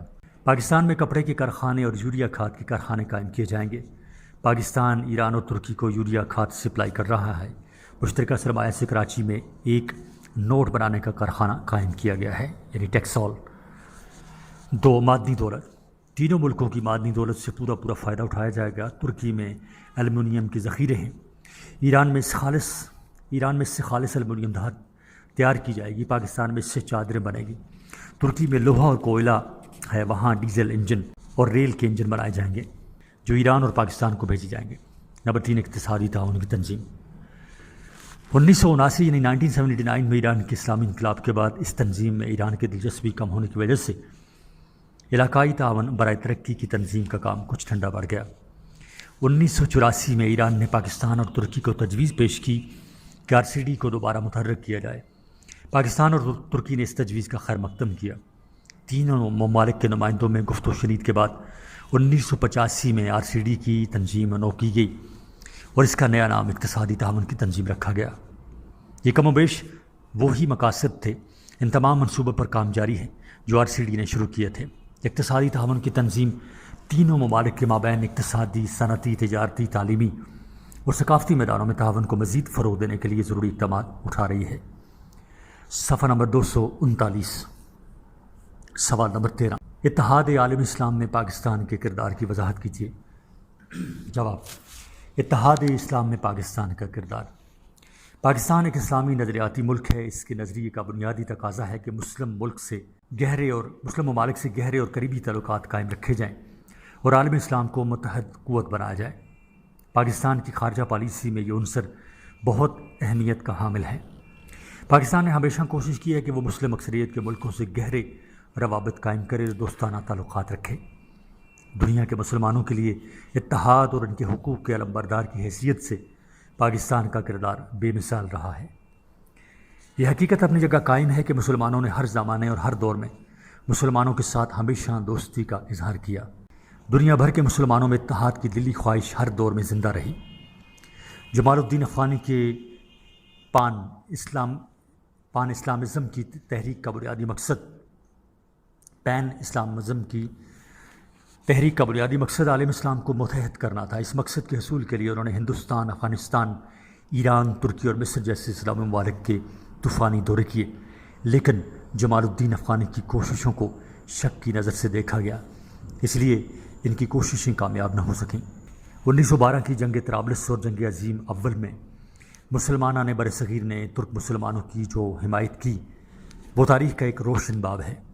اس سلسلے میں محمد علی جوہر شوکت علی نے خلافت کی برقراری کے لیے جو عظیم جد و جہد کی تھی، صرف اس وجہ سے کی تھی کہ خلافت کے ادارے کو عالم اسلام کے اتحاد کی علامت سمجھا جاتا تھا۔ عالم اسلام کے اتحاد کے سلسلہ میں علامہ اقبال کے خیالات بھی کسی سے ڈھکے چھپے نہیں۔ علامہ اقبال کا نظریہ یہ تھا کہ قومیں مذہب کی بنیاد پر بنتی ہیں۔ ایک مسلم ملت کا حصہ ہوتا ہے جو ہر مسلمان کے دکھ کو اپنا دکھ اور اس کی خوشی کو اپنی خوشی سمجھتا ہے۔ صفحہ نمبر 240، قیام پاکستان کے بعد حکومت پاکستان نے اتحاد عالم اسلامی کے لیے کوششیں شروع کر دی۔ معتمر عالم اسلامی کا اجلاس 1949 میں کراچی میں ہوا جو اسلامی اتحاد کا مظہر تھا۔ یہ آڈیو ریکارڈنگ آپ کے لیے ہیومینیٹیرین ڈیولپمنٹ آرگنائزیشن ایبٹ آباد کی طرف سے کی گئی۔ ہیومینیٹیرین ڈیولپمنٹ آرگنائزیشن ایبٹ آباد 2011 سے اپنی مدد آپ کے تحت صحت، تعلیم اور معاشی خود مختاری کے شعبوں میں بہتری کے لیے کوشاں ہیں۔ ادارہ نے نہ صرف خیبر پختونخوا بلکہ ملک بھر کے نابینا طلباء کی تعلیمی مشکلات کو دور کرنے کے لیے ایف اے تا M A M S C کے نصابی کتب اور کورسز، جن میں علامہ اقبال اوپن یونیورسٹی کے کورسز بھی شامل ہیں، کو آڈیو ریکارڈنگ میں منتقل کرنے کا اہتمام کیا ہے تاکہ نابینا طلباء اعلیٰ تعلیم تک رسائی حاصل کر کے ملک و قوم کی ترقی اور خوشحالی میں اپنا بھرپور کردار ادا کر سکیں۔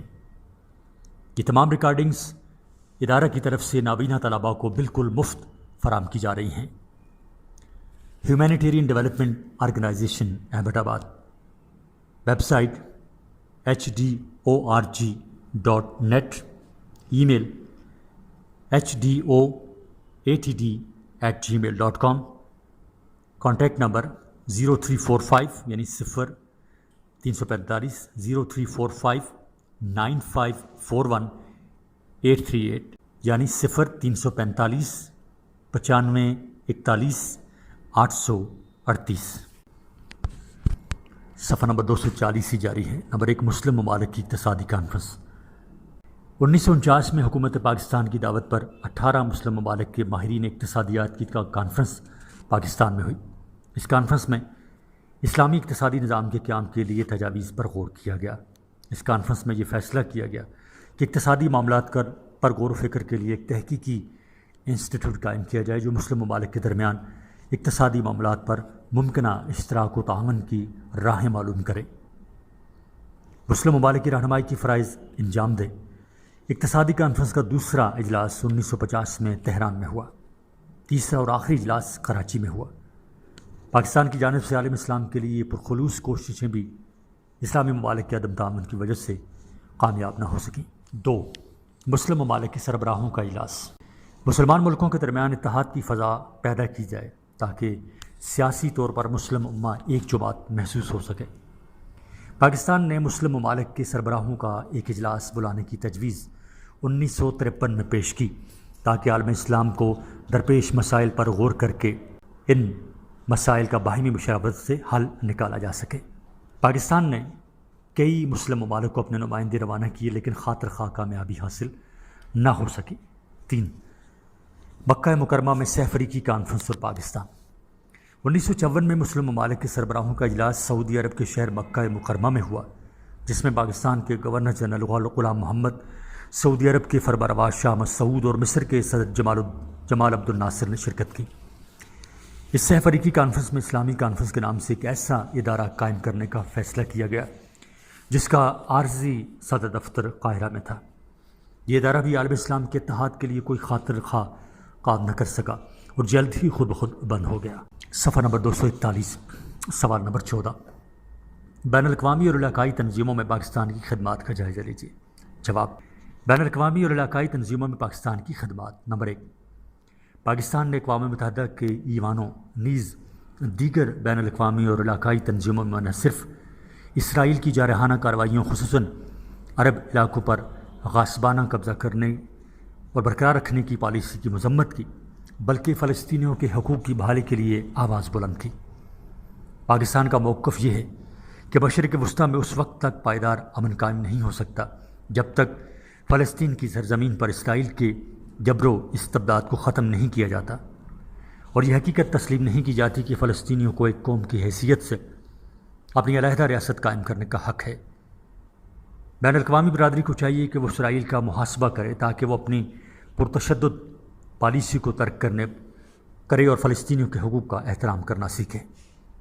2، 1982 میں اسرائیل نے لبنان پر حملہ کیا اور اس کے کچھ عرصہ بعد اسرائیلی فوج نے لبنان میں واقع فلسطینیوں کے 2 کیمپوں میں فلسطینیوں کا قتل عام کیا۔ پاکستان نے ان دونوں اقدامات کی شدید مذمت کی۔ 3، 1985 میں اسرائیلی طیاروں نے تیونس میں فلسطینیوں کی حریت پسند تنظیم PLO کے مرکزی دفتر پر حملہ کیا جس سے فلسطینیوں کا مالی اور جانی نقصان ہوا۔ پاکستان نے اس واقعہ کو شرمناک قرار دیا۔ 4، پاکستان PLO کو فلسطینیوں کی نمائندہ جماعت تسلیم کرتا ہے۔ پاکستان نے مسلم دنیا کے مسائل کو سمجھنے اور ان کو حل کرنے کے سلسلے میں جس قدر دلچسپی لی ہے، مسلم دنیا اس کو قدر کی نگاہ سے دیکھتی ہے۔ صفحہ نمبر 242، عالم اسلام کے مسائل، سوال نمبر 15، عالم اسلام کے اہم مسائل پر روشنی ڈالیے۔ جواب، عالم اسلام کے اہم مسائل۔ نمبر 1، مسئلہ کشمیر۔ کشمیر پاک و ہند کی ایک نہایت اہم ریاست ہے۔ اس ریاست کو 1846 میں حکومت برطانیہ سے گلاب سنگھ نے انگریزوں کی لڑائی کے دوران سکھوں سے غداری کر کے حاصل کیا۔ چنانچہ 1846 سے ہی کشمیر کی ریاست، جس میں غالب اکثریت مسلمانوں کی آباد ہے، غیر مسلم راجا کے ظلم و ستم کا نشانہ بنتی رہی۔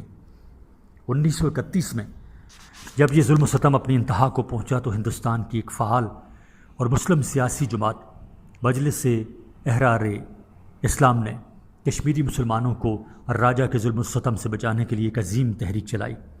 چنانچہ مسلمانوں کی آزادی کی طرف یہ پہلا قدم تھا جس نے ریاستی نظام کو درہم برہم کر دیا اور بالآخر ریاست کو انگریزی حکومت کا سہارا لینا پڑا۔ شیخ محمد عبداللہ، بخشی محمد، چودھری غلام عباس اور دوسرے کشمیری رہنما اس تحریک آزادی کی پیداوار ہیں۔ 1931 سے لے کر تقسیم ملک تک کشمیری مسلمان ڈوگرا راج سے چھٹکارا حاصل کرنے کے لیے کوشاں رہے۔ حد بندی کمیشن کے سربراہ ریڈکلف، ہندوستانی governor general lord Mountbatten اور ہندوؤں کی ملی بھگت سے گرداسپور کے ضلع کو ہندوستان کے حوالے کر دیا گیا تاکہ ہندوستان پٹھان کوٹ کے راستے سے کشمیر پر اپنا قبضہ جما سکے۔ حالانکہ ہندوستان کے قانون آزادی کے تحت یہ فیصلہ کشمیر کی ریاست کے ذمہ تھا کہ وہ پاکستان اور ہندوستان میں سے کس ریاست کے ساتھ وابستہ ہونا چاہتی ہے۔ ہندو راجا مسلم اکثریت کی خواہش کے خلاف ہندوستان سے الحاق کرنا چاہتا تھا۔ 2، ریاست میں ہندوستانی فوج کا داخلہ۔ ایسے حالات میں یہ خطرہ پیدا ہو گیا تھا کہ کہیں ریاست کے مسلمان بغاوت پر آمادہ نہ ہو جائیں۔ چنانچہ لوگوں کی توجہ ہٹانے کے لیے راجا نے اگست 1947 کو حکومت پاکستان سے ایک معاہدہ کیا جسے معاہدہ جاریہ کہا جاتا ہے، جس میں پاکستان کو یقین دلایا گیا تھا کہ حالات کو حسب معمول رکھا جائے گا اور فیصلے کی صورت میں پاکستان کو ترجیح دی جائے گی۔ صفحہ نمبر 243، کشمیر پاکستان کے زیادہ قریب ہے اور اس کے ساتھ مذہب و تہذیب اور جغرافیائی رشتوں میں اس طرح منسلک ہے کہ ان کا ایک دوسرے سے علیحدہ ہونا نہایت مشکل ہے۔ لیکن راجا نے ایک خاص اسکیم کے تحت ریاستی مسلمانوں پر ظلم و ستم کی انتہا کر دی۔ وہ مدت سے ظلم و ستم کا شکار ہوتے چلے آ رہے تھے، آخر تنگ آ کر بغاوت پر آمادہ ہو گئے، جس سے ریاست کے حالات دن بدن خراب ہوتے چلے گئے۔ ریاست کے حکام نے ہندوستان سے مدد طلب کی، جس کے جواب میں ہندوستان نے امداد سے پہلے ہندوستان کے ساتھ الحاق کی شرط پیش کر دی۔ چنانچہ ریاست کے راجا نے ریاستی عوام کی خواہشات کے خلاف ہندوستان سے الحاق کا اعلان کر دیا، جس سے ریاست کے مسلمانوں کے جذبات کو مزید ٹھیس پہنچی اور وہ جنگ آزادی کا اعلان کرتے ہوئے ہندوستانی فوج کے خلاف سینہ سپر ہو گئے۔ نمبر 3، قبائلی مسلمانوں کی جہاد کشمیر میں شرکت۔ ریاستی مسلمانوں نے قبائلی علاقوں کے مسلمانوں کو مدد کی درخواست کی۔ پاکستان کے قبائلی مسلمان اس درخواست پر لبیک کہتے ہوئے وادی میں گھس گئے اور ہندوستانی افواج سے مسلح مزاحمت شروع کر دی۔ 4، کشمیر کا مسئلہ انجمن اقوام متحدہ میں۔ حکومت ہندوستان نے 1 جنوری 1948 کو انجمن اقوام متحدہ کے سامنے فریاد کی اور پاکستان کو مورد الزام ٹھہراتے ہوئے سلامتی کونسل سے مطالبہ کیا کہ پاکستان کو جارح قرار دے کر اس کے خلاف کارروائی کی جائے۔ پاکستان نے ہندوستانی استدلال کو مسترد کرتے ہوئے یہ مطالبہ کیا کہ کشمیر کے مستقبل کا فیصلہ کشمیری مسلمانوں کی خواہشات کے مطابق ہونا چاہیے۔ صفحہ نمبر 244، 5، مسئلہ کشمیر کے حل کے لیے اقوام عالم۔ کشمیر کا مسئلہ پرامن طور پر حل کرنے کے لیے 13 اگست 1948 اور 5 جنوری 1949 کو 2 قراردادیں پاس کی گئیں، جن کو دونوں حکومتوں نے تسلیم کیا۔ ان قراردادوں کے اہم نکات یہ ہیں: نمبر 1، جنگ بندی کر دی جائے اور اقوام متحدہ کے کمیشن برائے ہندو پاکستان کی نگرانی میں جنگ بندی لائن کھینچ دی جائے۔ 2، دونوں حکومتیں ریاست سے اپنی فوجیں ہٹا لیں۔ 3، اقوام متحدہ کی نگرانی میں ریاست کشمیر میں غیر جانبدارانہ استصواب رائے کا اہتمام کیا جائے گا۔ چنانچہ کمیشن کی ان سفارشات پر کشمیر کے اندر 1 جنوری 1949 کو جنگ بندی ہو گئی۔ 6 جائزہ۔ لیکن اس وقت سے لے کر آج تک کشمیر کا مسئلہ دونوں ریاستوں کے درمیان جھگڑے کا باعث بنا ہوا ہے۔ پاکستان نے شروع سے لے کر آج تک ان 3 نکات کی روشنی میں جھگڑے کے حل پر آمادگی کا اظہار کیا ہے، لیکن ہندوستان نے اپنی ہٹ درمی کی وجہ سے ہر مصالحتی کوشش کو ناکام بنا دیا ہے۔ کشمیر کے مسئلے پر پاکستان اور ہندوستان کے درمیان 2 جنگیں لڑی جا چکی ہیں، لیکن یہ مسئلہ ابھی تک تصفیہ طلب ہے۔ کشمیری عوام نے ہندوستانی مظالم سے چھٹکارا حاصل کرنے کے لیے خود جہاد کے جذبے سے سرشار ہو کر ہندوستانی افواج کے خلاف مسلح جد و جہد شروع کر دی ہے۔ آزادی کے حصول کے لیے اپنے خون سے تاریخ کے لیے اباب کا اضافہ کر رہے ہیں۔ آج کے اس جدید جمہوری دور میں کسی بھی قوم کو اب بندوق کی نالی سے زبردستی زیر دست نہیں رکھا جا سکتا، اور وہ دن دور نہیں کہ کشمیر کے مسلمان ایک آزاد قوم کی حیثیت سے زندگی گزار سکیں گے انشاءاللہ۔ نمبر 7 جد و جہد آزادی۔ نمبر 1 کشمیریوں نے بھارت کے تسلط سے آزادی حاصل کرنے کے لیے مسلح ہو کر جد و جہد کا آغاز کیا ہوا ہے، اور بھارتی افواج ان کو شہید کرنے، ان کے مکانات مسمار کرنے اور عورتوں کو بے آبرو کرنے میں مصروف ہیں۔ اب تک ہزاروں کشمیری شہید ہو چکے ہیں۔ ان کی جد و جہد آزادی روز بروز تیز ہوتی جا رہی ہے۔ صفحہ نمبر 245 مسئلہ فلسطین۔ عالم اسلام کو درپیش مسائل میں فلسطین کا مسئلہ نہایت اہمیت کا حامل ہے۔ اس مسئلے کا پس منظر یہ ہے کہ پہلی جنگ عظیم میں انگریزوں نے یہودیوں سے خفیہ معاہدہ کیا تھا۔ اگر وہ اس جنگ میں ان کے معاون رہے ہیں تو وہ فلسطین کو یہودیوں کا قومی وطن قائم کرنے میں ضرور مدد دیں گے۔ یہ معاہدہ 1871 میں ہوا تھا۔ فلسطین کو قومی وطن بنانے کی تحریک یہودیوں نے 1891 سے شروع کر رکھی تھی۔ فلسطین 1017 عیسوی سے عثمانی ترکوں کے قبضے میں تھا۔ اس طرح سے تقریباً 4 صدیوں تک سلطنت عثمانیہ فلسطین پر حکمران رہی۔ جنگ عظیم کے خاتمے پر برطانیہ نے خفیہ معاہدہ کے مطابق 16,500 یہودیوں کو یورپ سے فلسطین میں منتقل کر کے آباد کر دیا، جس پر فلسطین کی مقامی آبادی نے احتجاج شروع کر دیا، لیکن ان کی آواز صدا آبا صحرا ثابت ہوئی۔ یہودی آبادکاروں نے انگریزوں کی مدد سے مقامی لوگوں پر اپنا تسلط جمانا شروع کر دیا۔ 1934 میں جب جرمنی میں ہٹلر برسر اقتدار آیا تو یہودیوں کے خلاف کارروائی شروع کی، جس کے باعث بہت سے یہودیوں نے نقل مکانی کر کے فلسطین میں آباد ہونا شروع کر دیا۔ 2 فلسطین کی تقسیم کا منصوبہ۔ 1936 میں حکومت برطانیہ کے تشکیل کرتا ایک کمیشن، جسے پیل کمیشن بھی کہتے ہیں، اپنی ایک رپورٹ میں فلسطین کے مسلمان فلسطین اور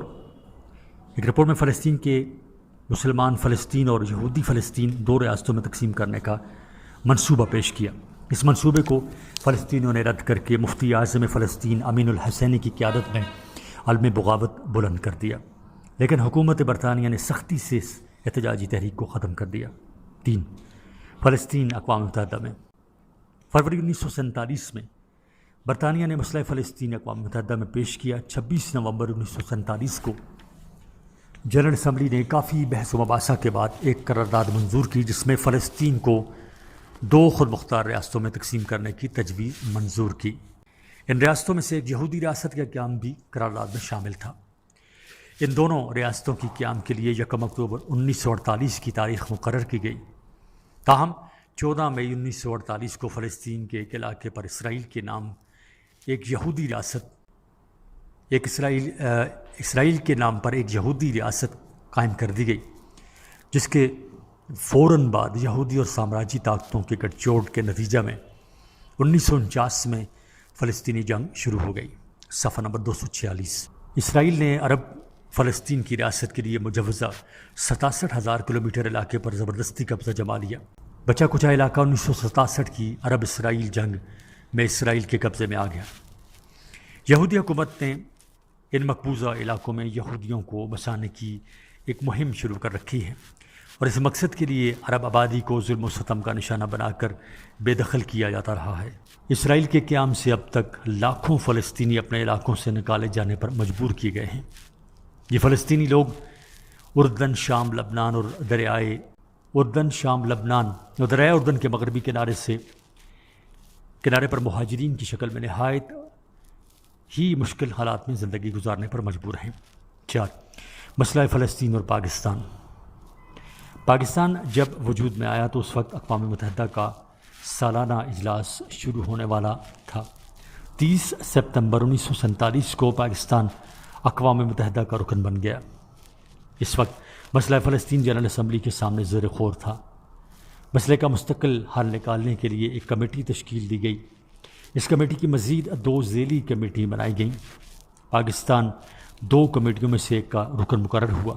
بعد میں اس کمیٹی کا صدر بھی پاکستان کو بنا دیا گیا۔ جنرل اسمبلی نے امریکی دباؤ کے تحت فلسطین میں 2 ریاستوں کے قیام کی قرارداد منظور کی تو پاکستان نے اس قرارداد کی پرزور الفاظ میں مذمت کی اور اسے فلسطینیوں کی امداد کے لیے ایک خطی رقم بطور عطیہ اس فنڈ میں جمع کروائی۔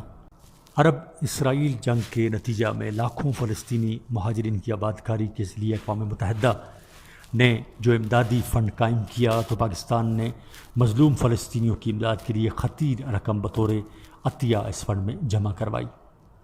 صفحہ نمبر 247۔ اسی طرح سے 1956 میں عرب اسرائیل جنگ میں جبکہ اسرائیل کو اس بار فرانس اور برطانیہ کی پشت پناہی بھی حاصل تھی، پاکستان نے سفارتی سطح پر جنگ بندی کے لیے حتی الامکان کوشش کی۔ جون 1967 اور اکتوبر 1973 کی عرب اسرائیل جنگوں میں پاکستان نے اپنی تمام سیاسی، اخلاقی اور مادی وسائل عربوں کے لیے وقف کر دیے۔ اس جنگ میں بیت المقدس پر بھی اسرائیل نے قبضہ کر لیا تھا۔ 5. مہاجر کیمپوں کا معاشی و عسکری محاصرہ۔ اگست 1982 میں اسرائیل نے فلسطینی مہاجر کیمپوں کا معاشی و فوجی محاصرہ کیا تو پاکستان نے شدید برہمی کا اظہار کیا۔ ستمبر 1982 میں ایک بار پھر اسرائیل نے ان مہاجر کیمپوں پر حملہ کر کے ہزاروں کی تعداد میں بے گناہ مردوں، عورتوں، بوڑھوں اور بچوں کو موت کی نیند سلا دیا تو پاکستان نے اسرائیل کے صفاقانہ اقدام کی اقوام متحدہ میں شدید مذمت کی۔ مارچ 1983 کو دہلی میں غیر جانبدار ممالک کی کانفرنس منعقد ہوئی تو صدر پاکستان نے اقوام متحدہ سے مطالبہ کیا کہ فلسطینیوں کی جدوجہد کی تائید کی حمایت کے لیے اب ٹھوس لائحہ عمل مرتب کیا جانا ضروری ہے تاکہ فلسطین کے مہاجرین کے دکھوں کا مداوع ہو سکے۔ 1969 میں مسجد اقصیٰ کو یہودیوں نے ایک سوچے سمجھے منصوبے کے تحت آگ لگانے کی کوشش کی تو عالم اسلام کے دیگر ممالک کی طرح پاکستان میں بھی اس کا شدید رد عمل ہوا۔ اقوام متحدہ سے پاکستان نے اپیل کی کہ مسلمانوں کے مقدس مقامات کی حفاظت کا بندوبست کیا جائے۔ پہلی اسلامی سربراہی کانفرنس منعقدہ رباط میں فلسطین کے مسئلے کو عرب مسئلے کی جگہ عالم اسلام کا مسئلہ قرار دیا گیا۔ اس کانفرنس میں بیت المقدس کی بازیابی اور عربوں کے حقوق بحال کروانے کے لیے عہد کیا گیا۔ صفحہ نمبر 248۔ 1974 میں دوسری سربراہی کانفرنس میں پاکستان نے فلسطین کی آزادی اور قبلہ اول کی بازیابی اور عربوں کی مکمل حمایت کا اعادہ کیا۔ 6. مسئلہ فلسطین کا حل۔ مسئلہ فلسطین کو حل کرنے اور عرب اسرائیل تعلقات کو معمول پر لانے کے لیے 1992 میں عرب اسرائیل مذاکرات جنیوا میں شروع ہوئے۔ اب تک کئی ایک اجلاس ہو چکے ہیں مگر اسرائیل کی ہٹ درمی کی وجہ سے یہ مسئلہ جوں کا توں ہے۔ صفحہ نمبر 248 ہی جاری ہے۔ نمبر 3. قبرص کا مسئلہ۔ ترکی سے 40 میل جنوب اور شام سے 60 میل مغرب میں قبرصی ریاست واقع ہے۔ اس کا رقبہ 3572 مربع میل ہے۔ اس کی آبادی کا 4/5 حصہ یونانی زبان بولنے والا ہے اور مذہباً یونانی آرتھوڈکس چرچ سے منسلک ہے۔ باقی ترکی نسل مسلمان ہیں۔ 1925 میں قبرص کو برطانوی نوآبادی کی حیثیت دی گئی۔ 16 اگست 1960 کو قبرص کو آزادی دے دی گئی۔ اس طرح سے 1961 میں قبرص دولت مشترکہ کا ممبر بن گیا۔ قبرص کے یونانی باشندے یونان کے ساتھ الحاق چاہتے ہیں اور اسلام میں سب سے بڑی رکاوٹ قبرصی مسلمانوں کو سمجھتے ہیں۔ آزادی ملنے کے بعد قبرصی یونانیوں نے ترک قبرصیوں کو اپنے مظالم کا نشانہ بنانا شروع کیا اور ان کے حقوق کو نظر انداز کرنا شروع کر دیا۔ قبرص میں ایک فوجی انقلاب کے بعد اقتدار انتہا پسند یونانی قبرصیوں کو ملا، جنہوں نے نہایت منظم طریقے سے ترک قبرصیوں کو کچلنا شروع کر دیا۔ ترک قبرصیوں کی پشت پناہی ترکی کر رہا تھا اور یونانی قبرصیوں کو یونان کی حمایت حاصل تھی۔ ترک قبرصیوں کے حقوق کے تحفظ کے لیے ترکی نے اپنی فوجیں قبرص میں اتار دیں اور قبرص کے ایک تہائی علاقے پر قبضہ کر کے ترک قبرصیوں کی اپنی حکومت قائم کر دی۔ صفحہ نمبر 249۔ قبرص کے مسئلہ پر پاکستان نے ہمیشہ قبرصی مسلمانوں کے حقوق کے تحفظ کے لیے ترکی کے موقف کی حمایت کی ہے۔ سوال نمبر 16، صفحہ نمبر 249۔ مسلم ممالک کی آزادی کی تحریکوں میں پاکستان نے کیا کردار ادا کیا؟ جواب: مسلم ممالک کی آزادی کی تحریکیں اور پاکستان کا حصول بیش بہا قربانیاں دینے کے بعد ممکن ہو سکا تھا۔ تحریک پاکستان برصغیر کے مسلمانوں کے جذبہ حریت کی عکاسی کرتی ہے، ان کے جذبہ حریت کی عکاس ہے۔ یہ وجہ ہے کہ اپنے قیام کے بعد پاکستان نے دنیا بھر کے ممالک میں آزادی کے حصول کے لیے چلنے والی تحریکوں کی کھل کر حمایت کی، اور عالم اسلام کے لیے ایسے ممالک کو جو غلامی کے زنجیریں توڑنے کے لیے کوشش کر رہے تھے، ان کے مدد و اعانت ہر پلیٹ فارم سے کی۔ نمبر 1، لیبیا، تیونس اور الجزائر کی آزادی کی حمایت۔ جس وقت پاکستان وجود میں آیا تو اس وقت لیبیا، تیونس اور الجزائر میں نو آبادیاتی نظام کے خلاف مزاحمتی تحریکیں جاری تھیں۔ 1949 میں اقوام متحدہ نے لیبیا کو آزادی دینے کا جو 10 سالہ منصوبہ پیش کیا، پاکستان نے اس کی سختی سے مخالفت کی اور دیگر مسلمان ملکوں کے ساتھ مل کر لیبیا کی مکمل آزادی کا مطالبہ کیا، جس کی بدولت لیبیا کو 1952 میں آزادی نصیب ہوئی۔ جب لیبیا کو آزادی ملی تو تیونس، الجزائر اور مراکش جو اس وقت تک فرانس کے قبضے میں تھے، اقوام متحدہ میں پاکستان نے ان ممالک کی مکمل آزادی کا مطالبہ کیا۔ ان کوششوں کے نتیجہ میں 1956 میں تیونس آزاد ہوا اور بعد میں الجزائر بھی آزاد ہو گیا۔ 2، سوڈان کی آزادی اور پاکستان اس آئینی کمیٹی کا رکن تھا جس نے سوڈان کی آزادی اور اقتدار کی پرامن تبدیلی کے لیے کام کرنا تھا۔ پاکستان نے اقوام متحدہ میں سوڈان کی مکمل آزادی اور خود مختاری کے لیے پرزور مطالبہ کیا۔ دوسرے مسلم ممالک کی طرح پاکستان کے مثبت اور تعمیری لائے عمل کے باعث سوڈان کو آزادی نصیب ہوئی۔ صفحہ نمبر 250۔ صفحہ نمبر 250۔ ایریٹریا کے مسلمانوں کی جد و جہد آزادی۔ ایریٹریا مسلم اکثریتی علاقہ ہے جس پر ایتھوپیا نے طاقت کے زور سے قبضہ کر رکھا ہے۔ آزادی حاصل کرنے کے لیے ایریٹریا کے مسلمانوں نے چھاپہ مار کر تحریک شروع کی اور بیش بہا قربانیاں دینا شروع کیں۔ پاکستان نے ایریٹریا کے مسلمانوں کی آزادی کی ہمیشہ حمایت کی اور انہیں ہر ممکن امداد مہیا کرنے کی کوشش کی۔ نمبر 4، فلپائن کے مسلمانوں کی تحریک آزادی۔ تھائی لینڈ کی سرحد کے قریب فلپائن میں مسلمانوں کی اکثریت ہے جو آزادی کی جنگ میں برسر پیکار ہیں۔ فلپائنی مسلمانوں کی جدوجہد آزادی کی پاکستان نے نہ صرف حمایت کی ہے بلکہ فلپائن کی حکومت پر زور دیا ہے کہ فلپائن کے مسلمانوں کے ساتھ کسی سمجھوتے پر پہنچنے کی کوشش کرے۔ 5، افغان تحریک آزادی کی حمایت۔ افغانستان ایک غیر جانبدار ملک تھا۔ 1979 یعنی 1979 میں روس نے فوج کشی کر کے اس سے غیر جانبداری اور اسلامی حیثیت کو ختم کرنے کی کوشش کی۔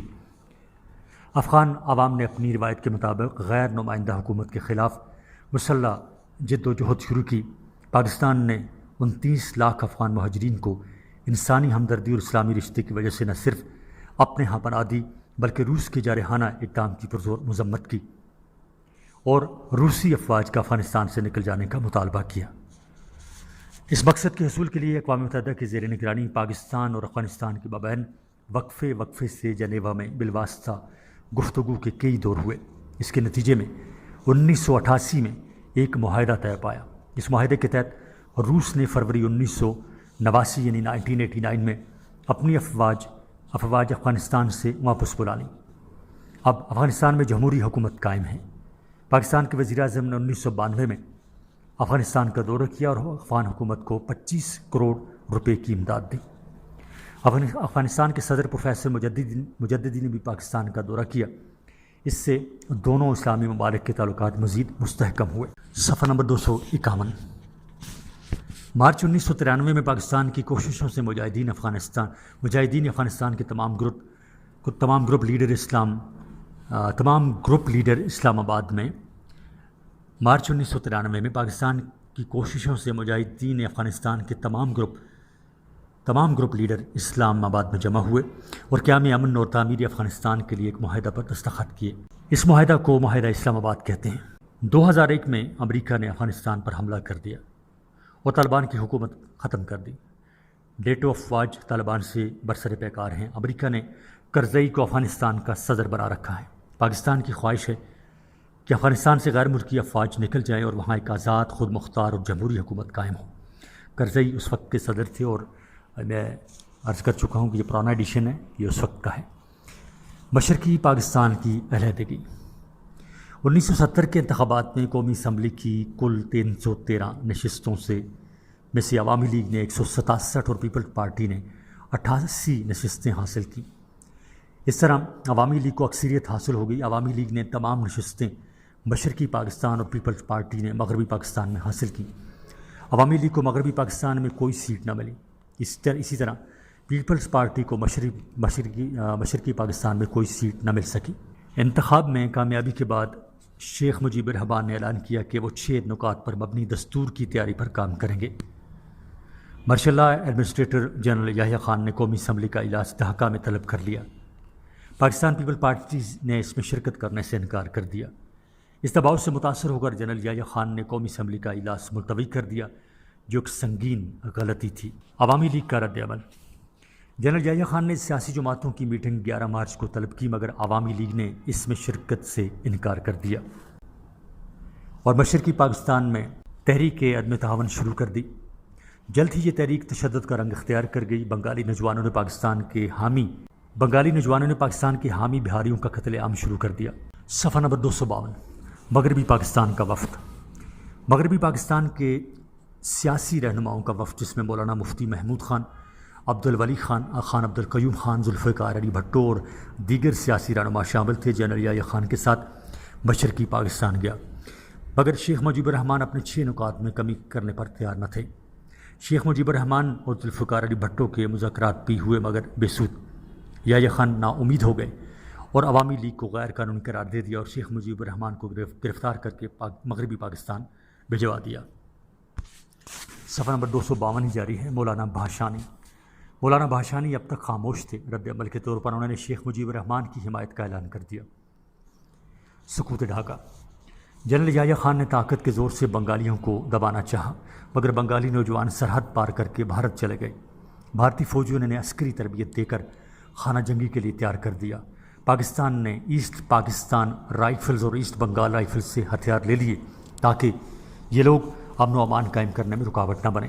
یہ فوجی بھی بھاگ کر بھارت چلے گئے اور مکتی بہانی کے نام سے ایک نیم فوجی تنظیم قائم کر لی۔ جنرل ٹکا خان کا تقرر۔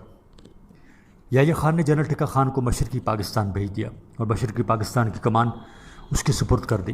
جب وہ وہاں پہنچے تو چیف جسٹس نے ان سے حلف لینے سے انکار کر دیا۔ اس کے باوجود وہ اپنا کام انجام دیتے رہے اور ہزاروں مکتی بہانی کے گوریلوں کو گرفتار اور ہزاروں کی تعداد میں مکتی بہانی کے گوریلوں کو گرفتار کر لیا۔ بھارت کی سازش۔ بھارت براہ راست مشرقی پاکستان پر حملہ کرنا چاہتا تھا، وہ صرف بہانے کی تلاش میں تھا۔ 30 جنوری 1971 کو اس نے انڈین ایئر لائن کے جہاز کے اغوا کا ڈرامہ رچایا اور لاہور ہوائی اڈے پر جہاز کو جلا دیا گیا اور بھارت نے مغربی پاکستان کا مشرقی پاکستان سے فضائی رابطہ ختم کر دیا۔ صفحہ نمبر 253۔ سفارتی محاذ پر بھارت کی کامیابی۔ بھارت نے عالمی سطح پر پاکستان کی جانب سے بنگالیوں پر مظالم کا پروپیگنڈا اس انداز سے کیا کہ دنیا بھر کے لوگوں کی ہمدردیاں بنگالیوں کے ساتھ ہو گئی۔ پاکستان جوابی پروپیگنڈا کرنے میں ناکام رہا۔ جنرل نیازی۔ پاکستان نے جنرل ٹکا خان کو واپس بلا لیا اور جنرل نیازی کو مشرقی پاکستان کی کمان سونپ دی گئی۔ مکتی بہانی ایک بار پھر فعال ہو گئی۔ بھارت کا مشرقی پاکستان پر حملہ۔ 21 نومبر 1971 کو بھارت نے مشرقی پاکستان پر حملہ کر دیا۔ پاکستانی فوج نے بہادری کے کارنامے انجام دیے مگر یہ چاروں طرف سے گھیرے میں آ گئی۔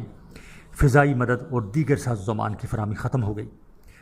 مجبوراً 16 دسمبر 1971 کو جنرل نیازی نے ہتھیار ڈال دیے۔ بنگلہ دیش کا قیام۔ مشرقی پاکستان بنگلہ دیش بن گیا۔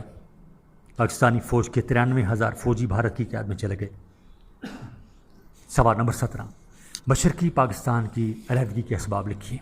جواب، مشرقی پاکستان کی علیحدگی، نمبر 1، نظریہ پاکستان کو نظر انداز کرنا۔ پہلی وجہ، پاکستان ایک نظریاتی مملکت ہے، یہ نظریہ اسلام پر قائم ہوا۔ قائد اعظم اور قائد ملت کی وفات کے بعد حکمران تکپا نے اس نظریہ کو بھلا دیا، جس کا نتیجہ یہ ہوا کہ مشرقی اور مغربی پاکستان میں دوری ہوتی چلی گئی۔ صفحہ نمبر 254۔ 2، زبان کا مسئلہ۔ زبان کا مسئلہ بھی علیحدگی کا باعث بنا۔ قائد اعظم، قائد ملت اور خود اور خواجہ ناظم الدین کی خواہش تھی کہ اردو پاکستان کی قومی زبان ہو تاکہ پاکستانی قوم میں اتحاد اور یگانگت قائم رہ سکے، مگر بنگالیوں نے اس مسئلہ پر ہنگامے شروع کر دیے۔ وزیر اعظم چودھری محمد علی نے دستور ساز اسمبلی سے اردو اور بنگالی دونوں زبانوں کو قومی زبان کا درجہ دلوایا، مگر اختلافات کم نہ ہوئے، جس کا نتیجہ یہ ہوا کہ 1971 میں مشرقی پاکستان الگ ہو گیا۔ 3، قومی جماعت کا فقدان۔ پاکستان میں قومی جماعت کا فقدان تھا۔ مشرقی پاکستان میں عوامی لیگ مقبول جماعت تھی اور مغربی پاکستان میں پاکستان پیپلز پارٹی مقبول جماعت تھی۔ یہ دونوں علاقائی جماعتیں تو ہو سکتی تھی، مگر ان کو قومی جماعت کا درجہ نہیں دیا جا سکتا تھا۔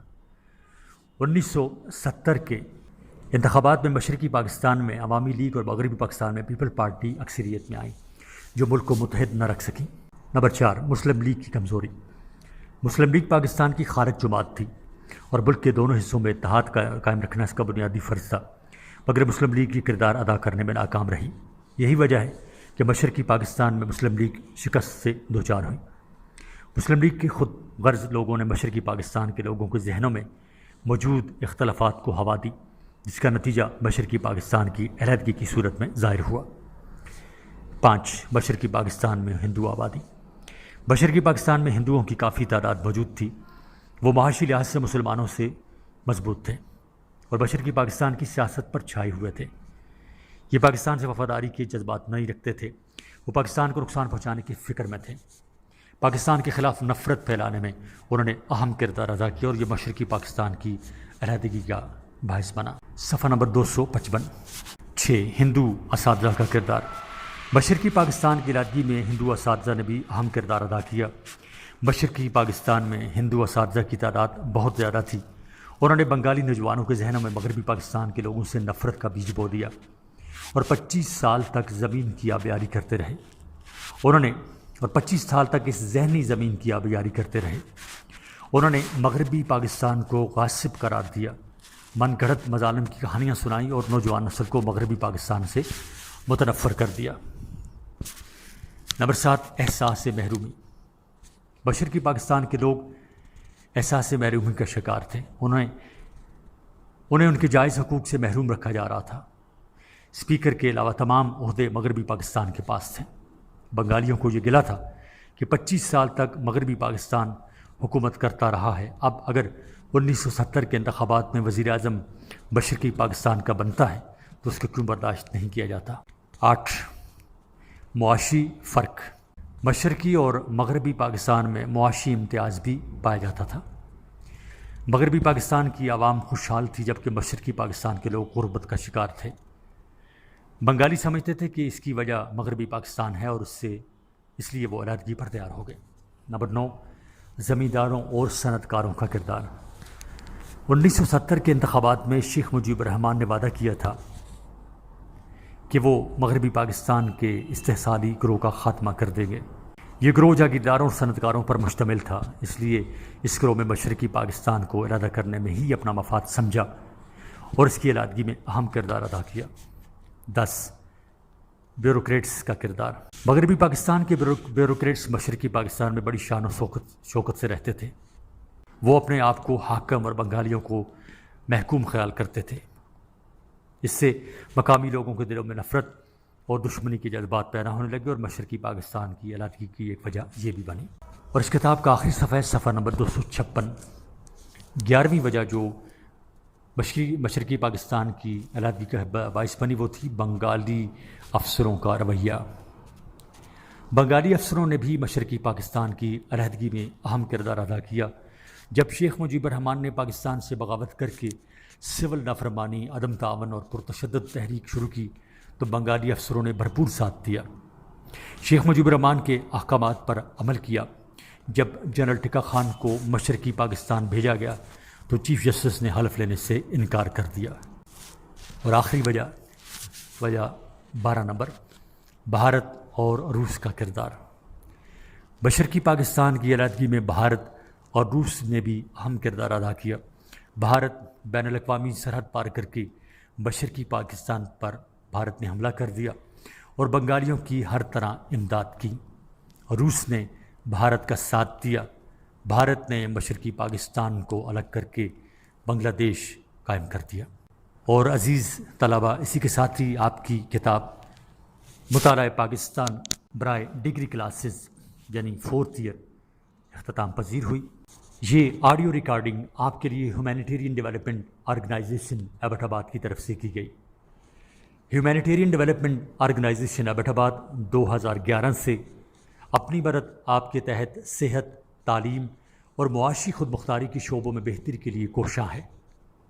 ادارہ نے نہ صرف خیبر پختونخوا بلکہ ملک بھر کے نابینا طلباء کی تعلیمی مشکلات کو دور کرنے کے لیے FA تا MA MSc کی نصابی کتب اور کورسز، جن میں علامہ اقبال اوپن یونیورسٹی کے کورسز بھی شامل ہیں، کو آڈیو ریکارڈنگ میں منتقل کرنے کا اہتمام کیا ہے تاکہ نابینا طلباء اعلیٰ تعلیم تک رسائی حاصل کر کے ملک و قوم کی ترقی اور خوشحالی میں اپنا بھرپور کردار ادا کر سکیں۔ یہ تمام ریکارڈنگز ادارہ کی طرف سے نابینا طلباء کو بالکل مفت فراہم کی جا رہی ہیں۔ ہیومینیٹیرین ڈیولپمنٹ آرگنائزیشن ایبٹ آباد، ویب سائٹ HDORG.net، ای میل HDOATD@gmail.com، کانٹیکٹ نمبر ہے 0345954138 یعنی 0345 9541 838۔